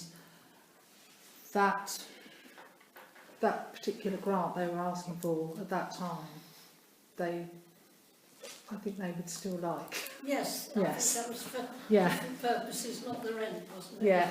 Well, let's give them both and we're done with it. So what is the amount of the community support grant they're wanting then? £1,200. £1,200. 1,200. Yeah. Right. That's a Okay. one-off for me, not regularly. Yeah. Right. We're saving £600 because we're reducing the grant we're going to give them this year anyway by £600. So we're So only that's actually their giving them an rent. extra That's what we £600. would charge them for their rent. Yeah, yeah. That's what we charge for their rent. We got 400 less coming in, is what Yeah. you mean? Yeah. Yeah, but we're still giving them 1,200 grant. Well, I think we should give them both. Yeah. Okay. So I'm proposing the £600 for the rent. Do I have a seconder for that? And Councillor Peel seconding that. Those in favour? And that's everybody? Yeah. No? I'm abstaining. You're abstaining, okay. To receive the letter from Chat regarding application for a community support grant, I take it as a proposal from Councillor Peel that it stays at the £1,200. Do I have a seconder for that, please? I don't appear to have a seconder for it. So what do I have as a proposal, as an amendment then to that? If you're not going to give them the 1,200, That's kind of... No, we haven't paid it yet, you see. Oh, so That's the point. It's not been paid. but was it approved last year? It was, but it's never been paid. No, it wasn't think it was approved because I think Was it not approved? Sorry. it was decided that we were going to look at the rent. Yes. They The didn't feel request that- was set aside while the rent Yes. situation was sorted Yeah, out. yes. But the request has come back now because they still Well, want I £12. think, yeah. Right, can I then make a proposal that we pay them £600 What's that? plus VAT? I was going to inquire perhaps before we take a vote on it, how much money is left in the grant budget? Is there There any- is plenty, yeah. There's enough for that. Whatever the level is. In which case, Your second I'm mic keen, proposal. I would actually go for a higher figure, but not as high as they were asked for. So £1,000. Yes, I was thinking in terms of the cost. 1,000 plus VAT. No, just 1,000. So what have we... Best. Right, what have we got as a proposal? So can I just ask before we go, Yep. does all this relate to the current financial year? Yes, Yes. Yeah. So, which is up in a couple of weeks anyway. Yeah, I realise I'm not that. sure about the rent because they pay rent quarterly. They've been paying it. They've been paying. Paying it. I think they'll probably. Even though This, they hadn't been They're billed for. they're ahead with rent anyway. I They're, think are you talking about the 600 from 2018-19? no, we were talking about it for this year. It was for this current year when it Well, I think started they've off. possibly paid. More than that, and we'll give them May have some done, back. yeah. Yeah, because I've been waiting all this while. Things like this happening where we're overrunning, you know, has stopped us from considering this on previous meetings. I think we need to... Well, hang on then. Can I? Sorry. And we got If this is whole for this raft of these. from April last year to April this year, Yeah. right, which they should have paid £1,200. Mm. But we're going to actually tell them that from April last year to April this year, it's only £600. Mm. Okay, so we reduce the rent, Yeah. we give them that cash back, whatever that cash back is. Okay, because obviously if they've done it every quarter, I should imagine they still owe us £300 plus VAT, because obviously they've done it every quarter. We then reduce the amount of the £1,200 loan by the £300 plus VAT, because we're giving them that amount back. So we give them £900, and then that's the amount we give them. That's the grant of 900. That's what I'm saying, £900, yeah. Because that way, we've actually given them the £600 reduction, and we've still given them £900 because we've given them, actually, in fact, a £300 refund. You want to give them a grant of a further 600 because they're going to get the other back off their rent. You're saying? But, well, I mean, basically, that's Two what's things. going One on. is that they need a rent rebate because we've been paying. Yeah, so that's the full- hang £600. on. So yeah, that But obviously. think you we've need also to- paid it. It's We've April, paid it's it already in. paid. Hear her out, So hear her we'll- out. We'll Yeah. get some money back from having paid it in. Mm. I think you need to do it separately. I think you need to say, Yeah. right, we'll work out how much overpayment Absolutely. of rent, give that back. Yeah. But then you decide what grant you want to give. What this other grant is, because Yeah. it's nothing to do with No. the rent. It Right, was only delayed because Yes. we were considering the rent. right, Yeah. so But they are still applying paying for £1,200. £1,200 as a grant. right. Okay. They're not applying for any For less. anybody that doesn't know, this organisation was actually started by Anton Town Council. Yeah. Yeah. Right. So what amount are we? Who's going to give me a proposal on an amount then for this community support grant? So are we going, David? Are we going back to the £1,200? Well, my proposal was £1,000. £1,000. Do I have a seconder for £1,000? Councillor Clark. Those in favour? And that's everybody. Thank you. 23306, let's rattle these through. To approve the reduction of the rent of the Jones Strong Centre to £1,500. Their rent is just under 3,000. We do very little down there to that building or for them in any way. It's used by the Scouts, the Guides and the rest of them. Opposed? Seconded? Opposed, seconded. Those in favour? Sorry, Well who done. proposed? Who seconded? Peel and Clark. Right, okay, thank you. The next item, 23307, to consider... Can you record the fact again I abstained? Sorry, David, I do apologise. To consider and So approve... abstentions from you tonight, you know that, don't you? Yeah, well, I'm concerned about that. Right. We did budget with all of these taken into account when we did budgets. So we've actually already done this, haven't we? We've already balanced our budget next year, working on the basis that from now on these will be the rents. The next one, we haven't actually got a figure for preschool rent, have we? I'm going to get you the... I haven't got a figure to hand of what the preschool costs. Right, you want to know what they were invoiced? What do you... Right, this is not this financial year. They haven't even been invoiced this financial year. Last financial year, they were invoiced £9,290, of which they only paid £6,680. Right. Now, my other piece of paper, wherever it is, I recall now that the cost of the preschool, what it costs us in overheads for downstairs, their share of the running costs of the building was about £7,000 last year. So if they paid rent again in keeping with that, and we had a deed of variation to change their lease to that new rent, they would be able to afford to pay what it costs. I do feel it's wrong to be charging them when they're struggling with funding and wondering where their funding's coming from, because it looks like County Council education funding might be in trouble shortly, for us to be charging more than it costs for their accommodation. On that basis, I would propose a figure of around 7,000 for the current year's rent. Can I just Yeah. fill people in? Yeah. Because this preschool is not like the other preschools in the town. This was also started, I think, by the council, wasn't it? It was the first one in the country, the very first state preschool. And it's a not-for-profit organisation. They're not running it to make any money. Most charging rent is 7,000 and that's it. yeah, I but propose 7,000.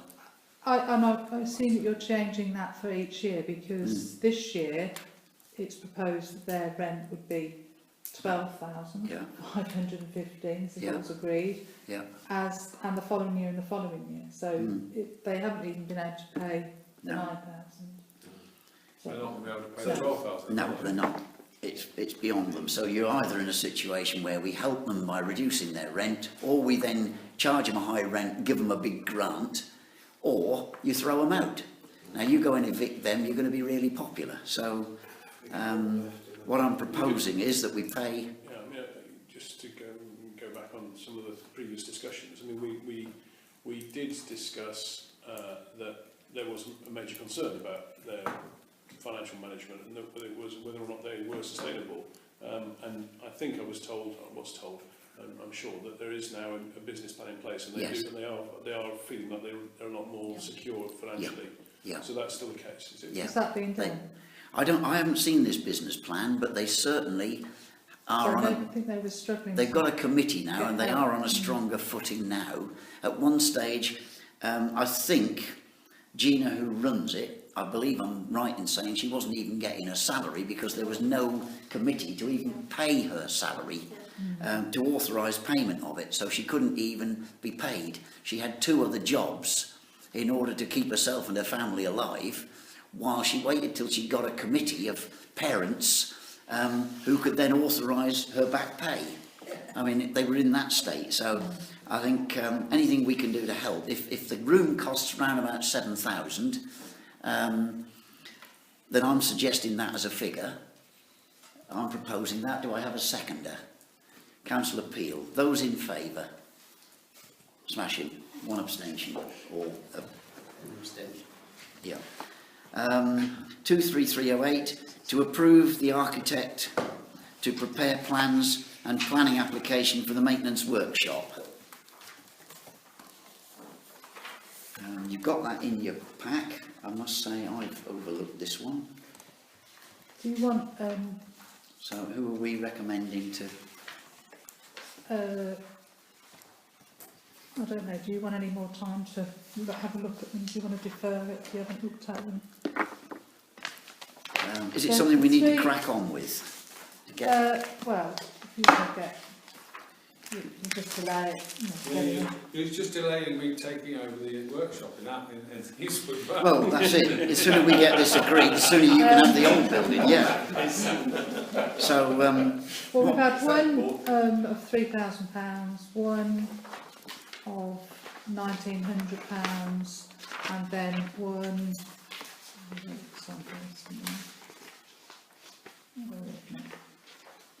I worked it out. One that this one was about £1,500, and this is to get the plans drawn up and get the Right. planning application in.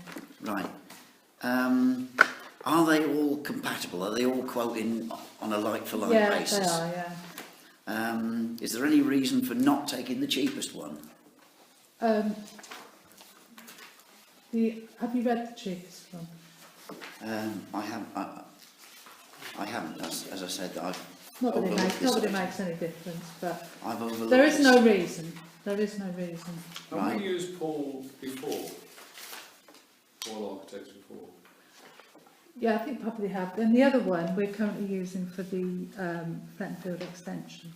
Well, in that case, we'll just take the cheapest one, don't we? Sorry? He was the most expensive, or least expensive? Oh, I'm sorry. Just have a look at them.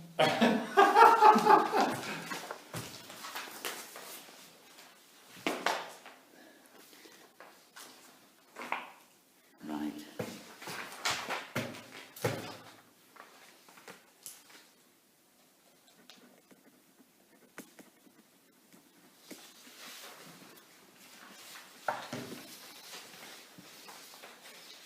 Yes, he was, no.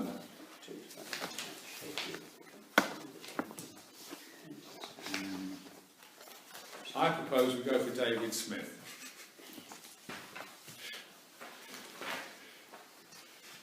You are proposing that, are you? I'm proposing that. Any seconders?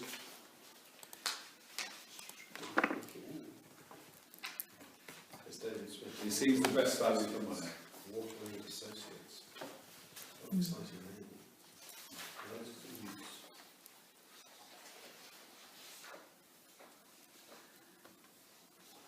I mean, it's entirely your choice. If that's the one you're proposing, do I have a seconder for that, or does somebody want to propose one of the others? I'll second that. Second that? In which case, those in favour?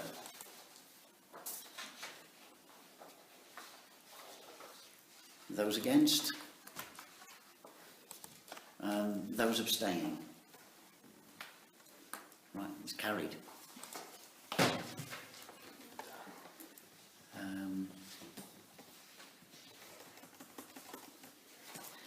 Right.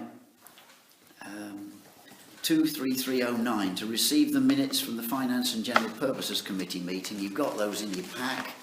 I think we'll take those as read unless anybody's really got anything serious. Councillor Peel. I propose them. You don't have to propose them, we just receive them. Oh, do we, oh, Yeah. sorry, I thought we were going to. 23310, to receive the interim report from the internal auditor. Well, that we read. You've got that in there.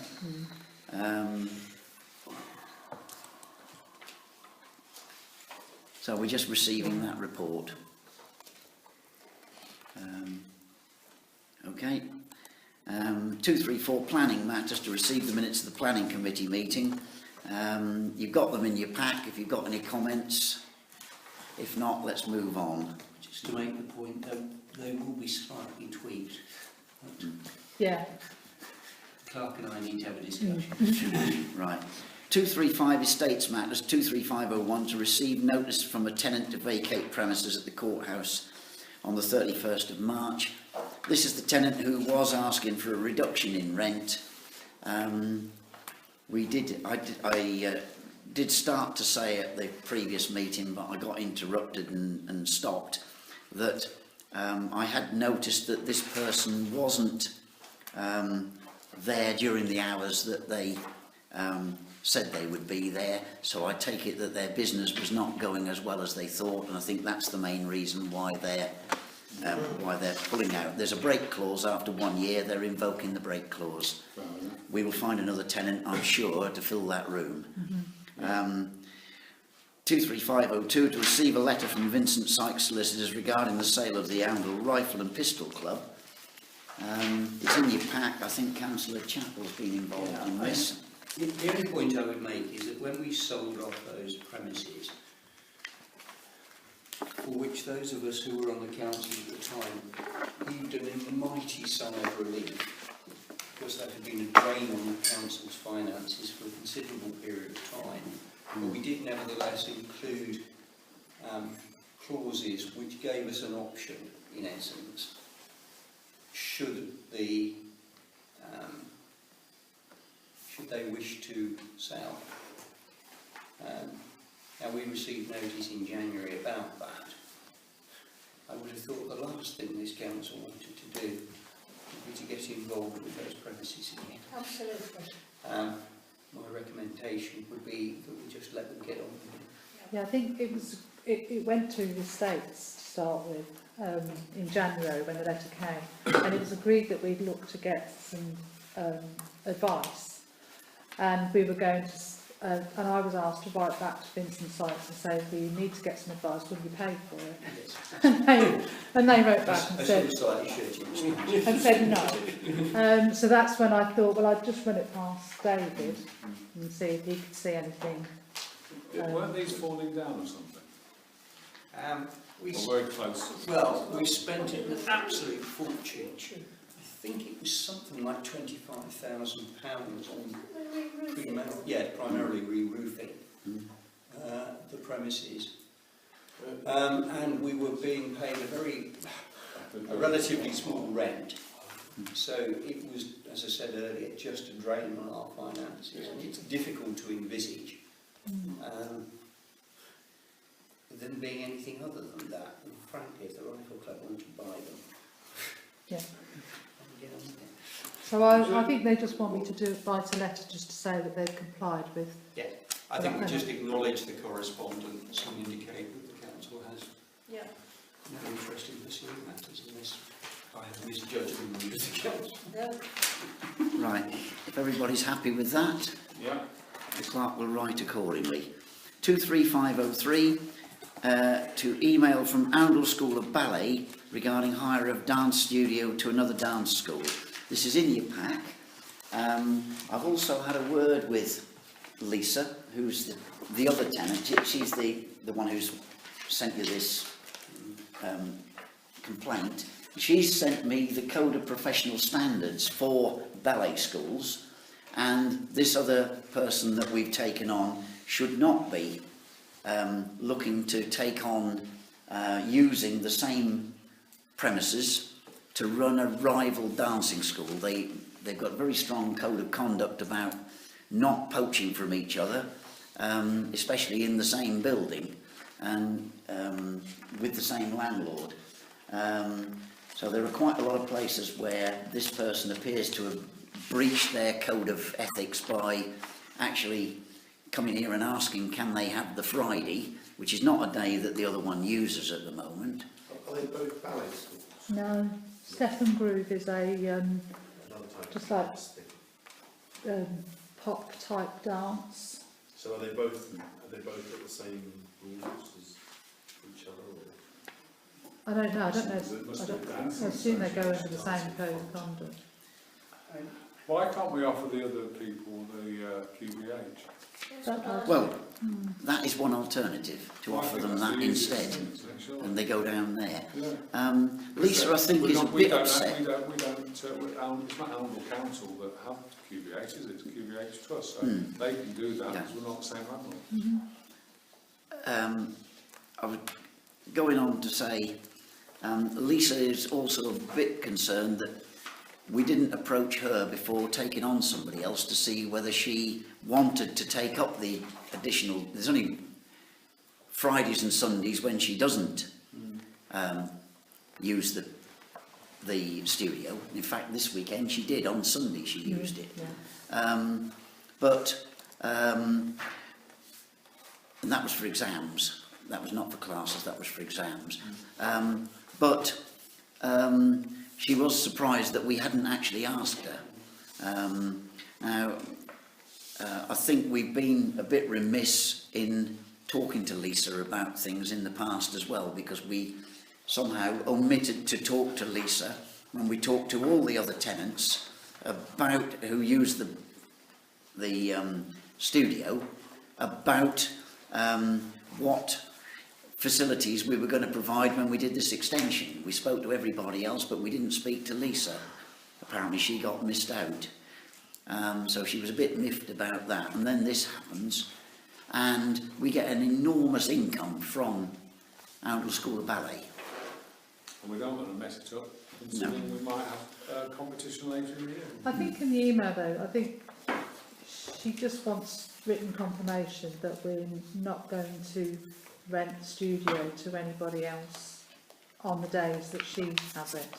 That's her main worry, is Yeah. that they might she try to just wants- compete against her on other days that she's Yeah. currently got. Now, I had a word with her because we have let, when it comes to school holidays, Lisa, the ballet stops. Lisa's ballet classes stop when it's school holidays, and they resume again the next term time. Otherwise, she doesn't get any pupils turning up in school holidays. Now, there is another person who has come and run the occasional ballet class, say, over the summer holidays, and we have allowed that. I had a word with Lisa about that, and she doesn't mind that. It's not a time when she would have been running classes, and she didn't see that as a threat or as competition or as someone poaching her business. But this one, she clearly does feel it is. So it's really what you feel you should do about it. Yeah, I mean, she had a little word with me, and although this is what she says for her final sentence, I think that's trying to, if you like, make the best of it. But it's not what she really wants. She actually does really feel that this person has contravened the code of conduct and should not be using the same facility. Well, can't we just send her a letter saying we apologise, we won't be allowing this lady to use Fridays. If she wants the Friday, we're quite happy to negotiate a deal with her to use the club on the Friday, and then write a letter to the other lady saying, sorry, we can't act for you, but if you'd like to approach the QVH as a different organisation, they might be able to help.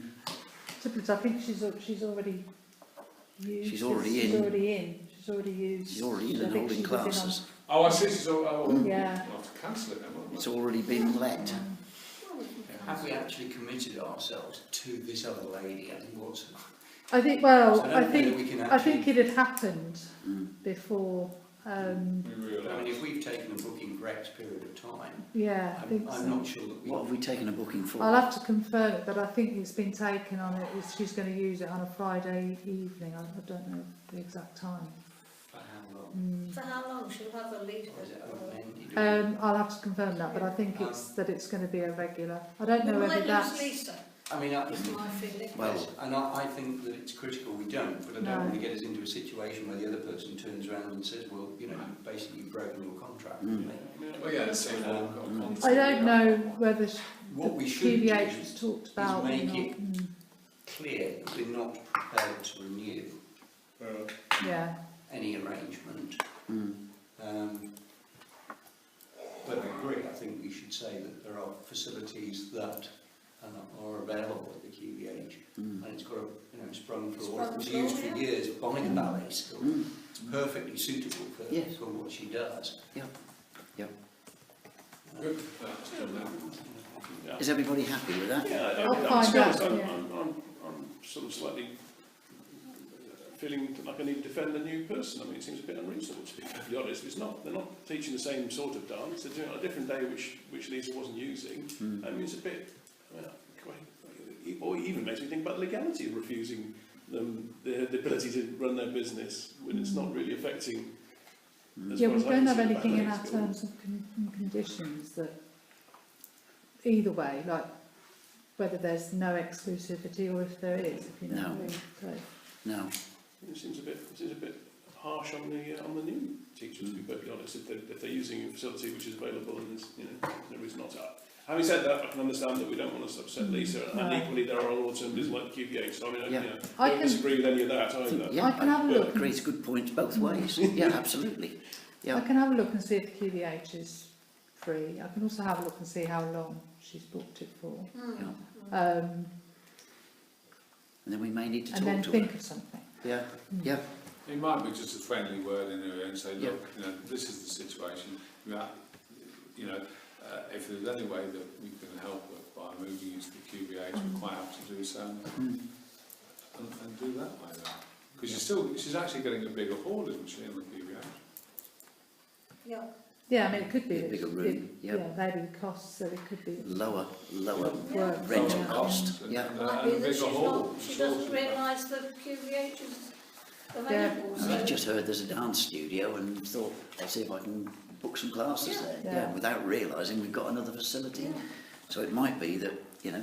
the whole thing can be resolved amicably. Quite easily, yeah. Yeah. So I'll do some investigation. Okay. Are we happy that we've Yeah. got a resolution on that? 23505 to consider installing CCTV monitors in reception and the clerk's office. We had them when we were down courthouse. I don't know what's happened to them. No, I don't either. Whether I propose it. we don't know what it costs, of course, but No, I think we've got CCTV. It is in place. yeah. Just All we needs need that are the into- monitors Yep. and link it up so that we can see. Do we have an I've idea of I've cost? just had 4 put in extra into my premises, Have you? and it cost me £200. Yeah, Right. we're not. They're not They're not terrific. cheap. Yeah, I mean, Cheers, that's all add it two is, just monitors. to link. Right. I'll second it. Proposed and seconded. Those in favour? Smashing. Job done. 23506 to receive an update on the rota for the hub and to consider recruiting another member of staff. I've been looking at these hub hours before anybody goes off about whether it's making a profit or not. We know it's losing something like about £600 a week. They're currently doing about 140 man-hours a week. The break-even figure I worked out a few weeks ago is something like 72. I've just put forward a proposal for 101 hours. Did you see that come through today? Yeah, have you seen our response? No. Well, yeah, because some of it is how you worked it out. The days when those people don't work. So we've got to. Well, I'm sorry, those people have got to work the days we need stuff doing. And Well, no, Ellie only works at the end of the week because she's at college all week. right. And you've got her on a Thursday, but she's at college on a Thursday. Well, of the 0 hours people, I haven't necessarily, I don't think, got anybody's particular. And Hannah doesn't work on a Monday, No, and you've got her in on a Monday. but they might have to from now on because But what she we. said that she'll leave if she has to work because she wants a Well- Sunday and Monday off. She likes a long weekend. Well, she works Saturday, and it was agreed that Yeah. well, Sarah wanted to have Sunday and Monday, but Hannah's wanted it, so Hannah does it, and that's why Sarah has Friday off. Well, you can't really have one of your team leaders off on one of your busiest days, a Friday, and have 2 team leaders in on a Monday, which is your quietest, deadest day. That just does not, to have your most expensive 2 people in on that is just not logic, it's just not sensible. I think they've got to rethink it. But we don't really want to lose Hannah. No, but I think the other thing is, Hannah was doing 25 hours before Sarah became a team leader. Then I think she thought she'd get Sarah's 37 hours as a 0 hours person. What I'm saying is there's about 38 hours in total of 0 hours. More when someone's on holiday or sick, then the others get more to share between the 2 0 hours people. So on a normal basis they'd be on 18 to 20 hours a week each if it was shared evenly between Hannah and the other one. And if we have either corporate bookings, so we've got somebody doing catering upstairs, that's some extra hours and some extra money for them, or if they're covering for holiday and sickness, which is a fairly regular Ellie process. only works on a Friday and a Saturday. We Yeah. can't really have her as covering holiday and sick because she's not available Monday, Tuesday, Wednesday, Thursday. Right, I mean, we've got this situation after Easter. yep, Sarah has booked holiday yeah. and we've got 3 days where we haven't got cover, we've got to shut. Mm. That's why this need for this other person. Yeah, but we've got to keep these hours down. We've got to come somewhere. I know, but we've got Sarah not having lunch breaks, all sorts of things. They And must. they're They must absolutely take their running- breaks. They must take their But breaks. they just can't, and they're getting really worn out. Can I suggest? I don't know how they're getting worn out. You say know, they're getting worn you know out. my feelings on that. Yeah. I've spoken about this many times. But it sounds to me as that we haven't got an option at this moment in time but to employ one extra person. On very limited hours. We've On got to very get these limited hours down. Yeah. It's no good But saying, what we've got to do is we've got to plug the gap, because we cannot afford to have the hub closed for 2, 3 or 4 days or 1 day or whatever it is, because if we start getting that, then the hub goes down even more than it is now, and then we are in a situation where we've got to close it. That's what they're getting worried about. well, So, I don't. I can't see, unfortunately. They're not even and doing you know enough how I work. feel They're about bringing in workers. insufficient money to even pay their wages. Well, That's the situation you're in. well, the problem in that case, then let's just Then it's got to close. close. Yeah. But you see, I mean, We've just had a said to reaction you- from the town about the increase in the precept. So Good. if they find out that you're losing 30 grand a year in the hub, which would pay half a library, or would pay for probably most of the highways stuff that we're going to take over, you know, I don't think it is losing 30,000 It's using the it same. certainly though. is. 17 at the moment, What is? on It's that not 17. latest. It's 17,000 at the hub at the moment, it's not 30,000. in the year, so. For a whole year? Yeah. For a whole year with the on costs. It's- Sorry, you're yeah. talking about the cost that are Yeah, not yeah. actually on the book. I've worked it all out. I've been working it all out regularly. I'm sorry. You know, it is losing that. I know it is, Roy, and Yeah. you know as well as I do, I come Yeah. from exactly the same page as you. Yeah. But and I also said to you that we either make it as, we either sort of do it to make it break even, we have to restructure it and redo the Yep. hub properly, Yep. because it's not done properly at the moment, Yeah, and we have to redesign the whole thing. Yep. Or B, we close it down, Yep. or C, it is a community hub, and therefore the council has to suffer some loss, because we know it's going to suffer some loss, but we have to decide how much loss it will suffer. yeah. I mean, the staff upstairs. I've just done a rota that shows, based on 9 months of takings, when the money comes in on average over those 9 months. We know when the money comes in. We know, therefore, when we need the staff on, when we need 1 on, 2 on, 3 on, right? We know how many staff we need on in order to achieve that.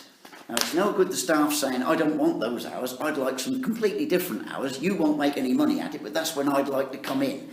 I'm sorry, no business runs like I that. agree entirely with you, Roy. Councillor Chappell. Sorry. I'm just conscious of the fact that we made a decision that we were going to review the situation in October. Yeah, There is 6-7 months between now and then. yeah, In the immediate short term, we have a problem, which on the face of it is only going to be resolved by recruiting somebody to plug a gap. I think we have to plug the gap. We have to continue to monitor all the things that the Mayor's been doing to try and work out what are the best hours to be open. I how agree, we manage to need control another labour one costs. person, but those 2 0 hours people between them must only do 38 hours. Yeah, well, That's it, we've got to have this other person in order to cover, but between those 2 0 hours persons, you've got to only do 38. If one of them's running around doing 37 now, you can only take this other person on for 1 hour, well, the problem is unless you're covering holiday or that we're sickness. being told that the hub may have to close because of staffing issues. And Councillor Peel's right, you can't have a business like that where somebody turns up to have their coffee with their regular group of ladies or whatever it is and discovers the door's shut. I think we have got to keep it, the first thing to do is we've got to keep it open. If we've made the decision to run it, we've got to make sure it can be open. We may have to have a debate at the town meeting where we're going to be looking at the fact we've put in this large precept. We're going to have to explain it. And there are things that we can say to the town, which includes we could have to close the hub because at the moment it's losing money unless we can find a way of doing it. But if you're telling us that it's a community asset that you're desperate for us to keep open, then we will listen and factor that in. But just for the moment, we have to have the staff to keep the thing open, even if we are going to lose money for a further period of time whilst we do. Looking at the figures and what they take, you've got more than enough staff now, I believe. You cannot justify more than 2 staff most of the time. Well, this week, Karen from upstairs has had to go down and help out. So we've had to, so our admin staff are having to help out because they are, you know, when they're really, really busy, and if somebody's not, you know, not in or on holiday or whatever, they're absolutely struggling. If they've got someone on holiday, they need someone else doing those hours, but you cannot have the numbers of people that they have had. There's been days when they've had 4 people down there. There's no way that it requires 4 people at any time. I'm sorry, it doesn't. The takings are not there. The business is not there. Nobody in their right mind Sarah is working an average of a 49-hour week. Well, she shouldn't be. She should be working 37 hours. And that's what she's having to do at the moment. Can I just get my brain around? Sarah is... She's a team leader, one of the team leaders. She's a full-time team leader. So the team leaders, what's their responsibility? They do more of the sort of ordering of food, opening up, cashing up at the end of the day. And who's in charge of that? Who's in charge of them? Well, at the moment we've got Lisa, who's in our admin office. She is their sort of line manager. Then obviously then me above. And if the hours were adjusted, the opening hours during the day just reduced by an hour or so, would that have an impact? Or We've already done that on a Monday and a Friday. Can you employ someone just for a couple of months? Is that up to people sign up for that? Well, with the 0 hours, I mean, they come and go anyway. You know, you sometimes you take somebody on and they only stay for a month. They understand that they're on a 0 hours contract. So if they're on a 0 hour contract, what is the problem with cutting their hours down? I don't want to cut anybody's hour. I just need another person so that we've got a third person that we can call on when somebody wants to have, doesn't want to work that day, wants to have holiday. So we'll be taking on another 0 hours? Yeah, that's what we're looking at. We've got to take on another 0 hours person, but the number of hours that person and the other 0 hours person we've already got, those 2 together must only be I understand the equivalent that, but what I thought was that you do the 0 hours people do the hours when you need them. I thought that was the whole point of having the 0 hours people. Yeah. You have to give them. You can't just ring them up one day and say, "Can you just come 3 hours?" And then the next, they sort of have a week. They roughly know what they're going to be doing in a week because they work their rotas out 2 or 3 weeks in advance. Well, we're working on a 9-month average. These figures I've worked are on a 9-month average takings. All I'm going by what I'm being told. Can we do 2 things? Can we sit down quietly, reassuringly with the staff we've got and ask them if they can be more flexible about when they work, because at the moment you're saying somebody can't work on a Monday, somebody can't work on a Friday, etc. Just ask them politely if they could help to and change their hours to help If they're it at out. college, I can understand they can't. And, Yeah. and That's- also employ one yeah. other person to back that up as well. And That's what we just I mean, need this if one we other can just person. do that on a a one-to-one with these people, just ask them politely if they can adjust their hours to help the hub run more smoothly over the next 6 months. Employ one other person on a no, and you know I hate 0-hour contracts. I don't believe in those at all. But if we have to, we'll do it just for 6 months until October, so that we can at least keep the hub open. Because if we keep closing it down, then people are going to desert us in droves, and it's going to be a self-fulfilling Fulfilling prophecy. Thank you very much. Yeah, the hub closes down anyway. Yeah, So- well, the only concern I have is the week after Easter, because that is very close. I don't know whether we're going to be able to get somebody in. No, okay. Well, let's try. Let's just try. You know, I mean, it's not impossible. Let's just see what we can do, and just just talk to the people and ask them if they can vary their hours. I'm not saying they will, but if we could get that flexibility from them, then we might be able to survive with one extra for the next 2 or 3 months or whatever. That's a sustainability issue, isn't it? Yeah. Right. And if they say, well, I don't want to work this day or that day, but then there's no harm. And then when you're on a 0 hours contract, that is the one benefit that you can do. You can turn and say, well, no, I don't want to work that day. Yeah, it works both ways. Yeah. Yeah. Well, all I'm saying is if we do, politely. Yeah, and- I've had a you word know. with them today actually, but at the moment there is no change to the days, but I Is there can any try. possibility, particularly in the immediate short term when you've got a problem, of actually getting somebody who will go in on a voluntary basis, not necessarily even paid, but just go in to help out for a short period? We had that when the hub first started, but as soon as people started getting paid, because there weren't enough volunteers, some then started getting paid 0 hours money, and then the volunteers all packed up. I can Because they won't understand work that. alongside someone who's paid. No, that's fair. But for example, There were 2 where- ladies who for a long while carried on baking cakes, till they found out that Maureen, who was a volunteer and baking cakes, suddenly was getting paid. She'd asked for money, got paid, and the other 2 then packed up and left. Yeah, I I think- appreciate that may very well be the case, but Yeah. again, if you're talking about a very short-term possible problem in a couple of weeks' time, may it be possible that within our own contacts or circles there is somebody who would be able to give us a few hours just to tide us over that period? Quite apart from I think we'd your struggle efforts with to get hold of volunteers. somebody more permanent Yeah. on a 0 hours contract. It's be worth a look. I think we'd struggle with a volunteer. I think if you were going to pay them, then you might get somebody in. Volunteers you're going to get who want to come in for a couple of hours or Yeah. 3 hours or something like that. They won't want to do a day. So then you're going to have a heck of a lot of volunteers to do 2-hour shifts. I don't know, it's just a thought as to whether or not it would be a way of plugging a very short-term gap, Yeah.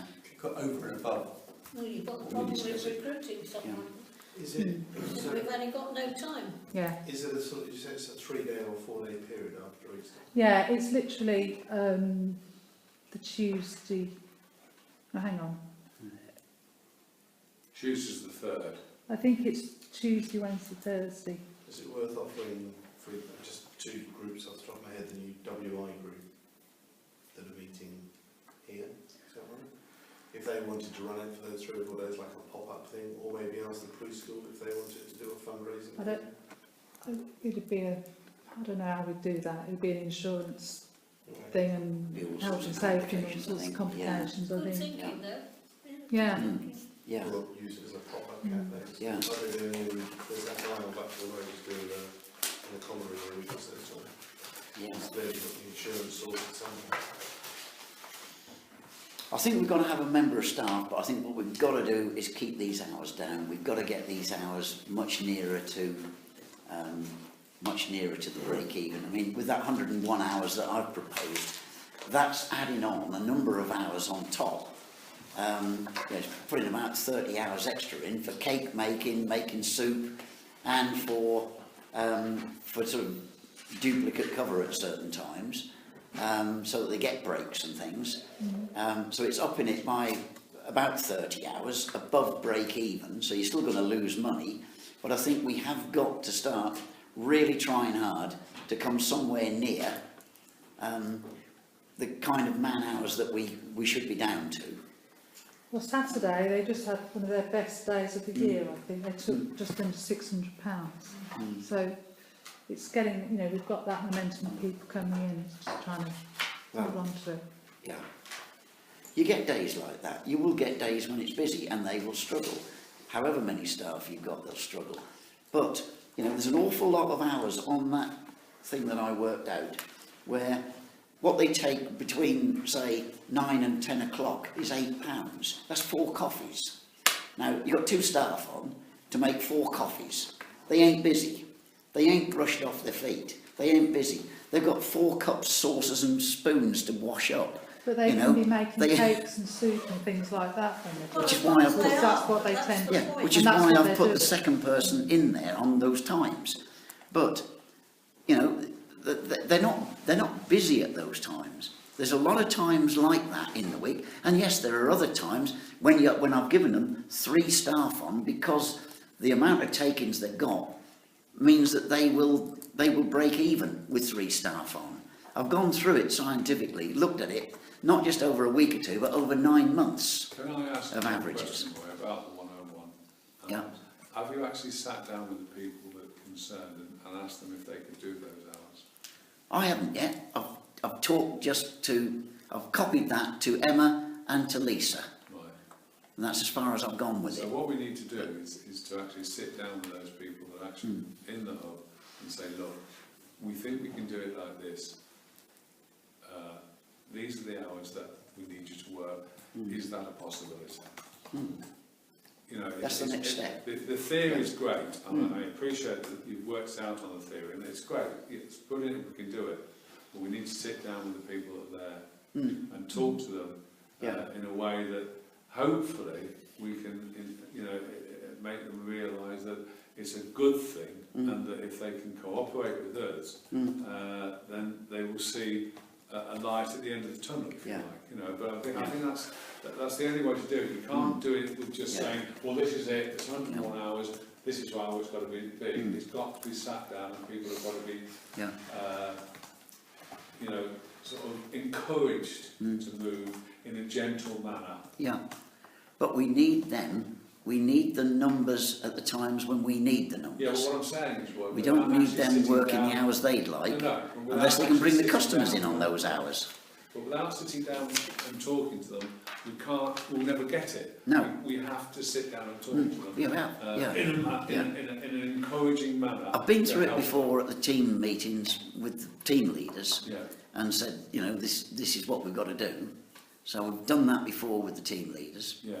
We've been through Not those. on this new road. Not on that No, road, because I Yeah. only gave you that today. No. I've only drawn it up in the But last few days. that's why, well, Lisa and I looked at it, and that Yeah.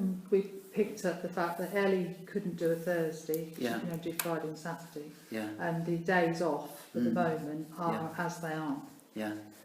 Well, it might be, and you know, I don't encourage this sort of behaviour, because I don't do it in my company, so I wouldn't expect anyone else to do it. But it might be that we have to get people in that will do those hours and drop the people that won't. It's unfortunate, but if, you know, we've got certain hours we want to open. Yeah. We've got to open because that's when we've got our clientele in. That's when we've got the customers. You've got to have the staff. I had exactly the same thing with salons. You know, you've got to have the right stylists in the right salon at the right time. You've got to have enough of them when the customers want to come in. If they want to come in on a Thursday evening, late evening, to get their hair done, you've got to have staff there on a Thursday evening. I think we should bring this back to the personnel meeting. Yeah, can do, yeah. Because I think we've got to, it's certainly got to have... 4 to 11, Yeah. we need to go home. I propose that we have this extra member of staff, but I think Shall what I we've got to do do that? is we've got to watch the hours. I'm prepared to propose that, and I've said that all the way through. You've got to have this extra person. Yeah. If you want them busy on a regular basis, then we need this corporate booking stuff, so they've got meals to do for that. And there's also there'll always be someone, most weeks, sick or holiday. So there'll always be some cover, because of the fact you've got 4 or 5 people, you will have, you know. So are we proposing one extra person? I'm proposing that, yeah. Do I have a seconder for I'll that? second it. Do you know what I have written, it was agreed that one of the member of staff could be taken on in the hub and the suggested rota be discussed with the hub staff. Yep. Those in favour? Brilliant, thank you. And we've still got the LC to do. Right, quickly, We've all read that, haven't we? yep, quickly Yeah, go that's through. nothing. That's done. No, it's not Correspondence it's for not information, it's just But for information, receive the Northants Calc information 236, and then quickly round the table 237, any other relevant matters? Councillor Chair. No, Councillor Chester. Yeah. Councillor Clark. Just the issue about the council tax precept, but not for discussion now. Right. Councillor Peel. Yes, I think we should change the article to go exactly as Thapson's doing with the jigsaw and everything. But I will talk to you about that again later. Right. Councillor Hutton, no. I've not got anything else. We go home. I'm going home. B. 10:48, 10:47, yeah. What's he talking about? Frampton and the jigsaw? Thapson Are you have able to sign these Oracle cheques? type magazine. They've gone Is into anybody able to sign some partnership cheques? with a magazine called Jigsaw. This stage does It's not as many as normal. Roy, can you just put the signature on that? Alright. Good night, everybody. Good night. Oh, and my apologies for next, the 3rd of April, by the way. Yes, I'm yeah, in Heathrow. yeah. Or good morning if we're still, is that still running, that thing? Oh, It was starting going, again.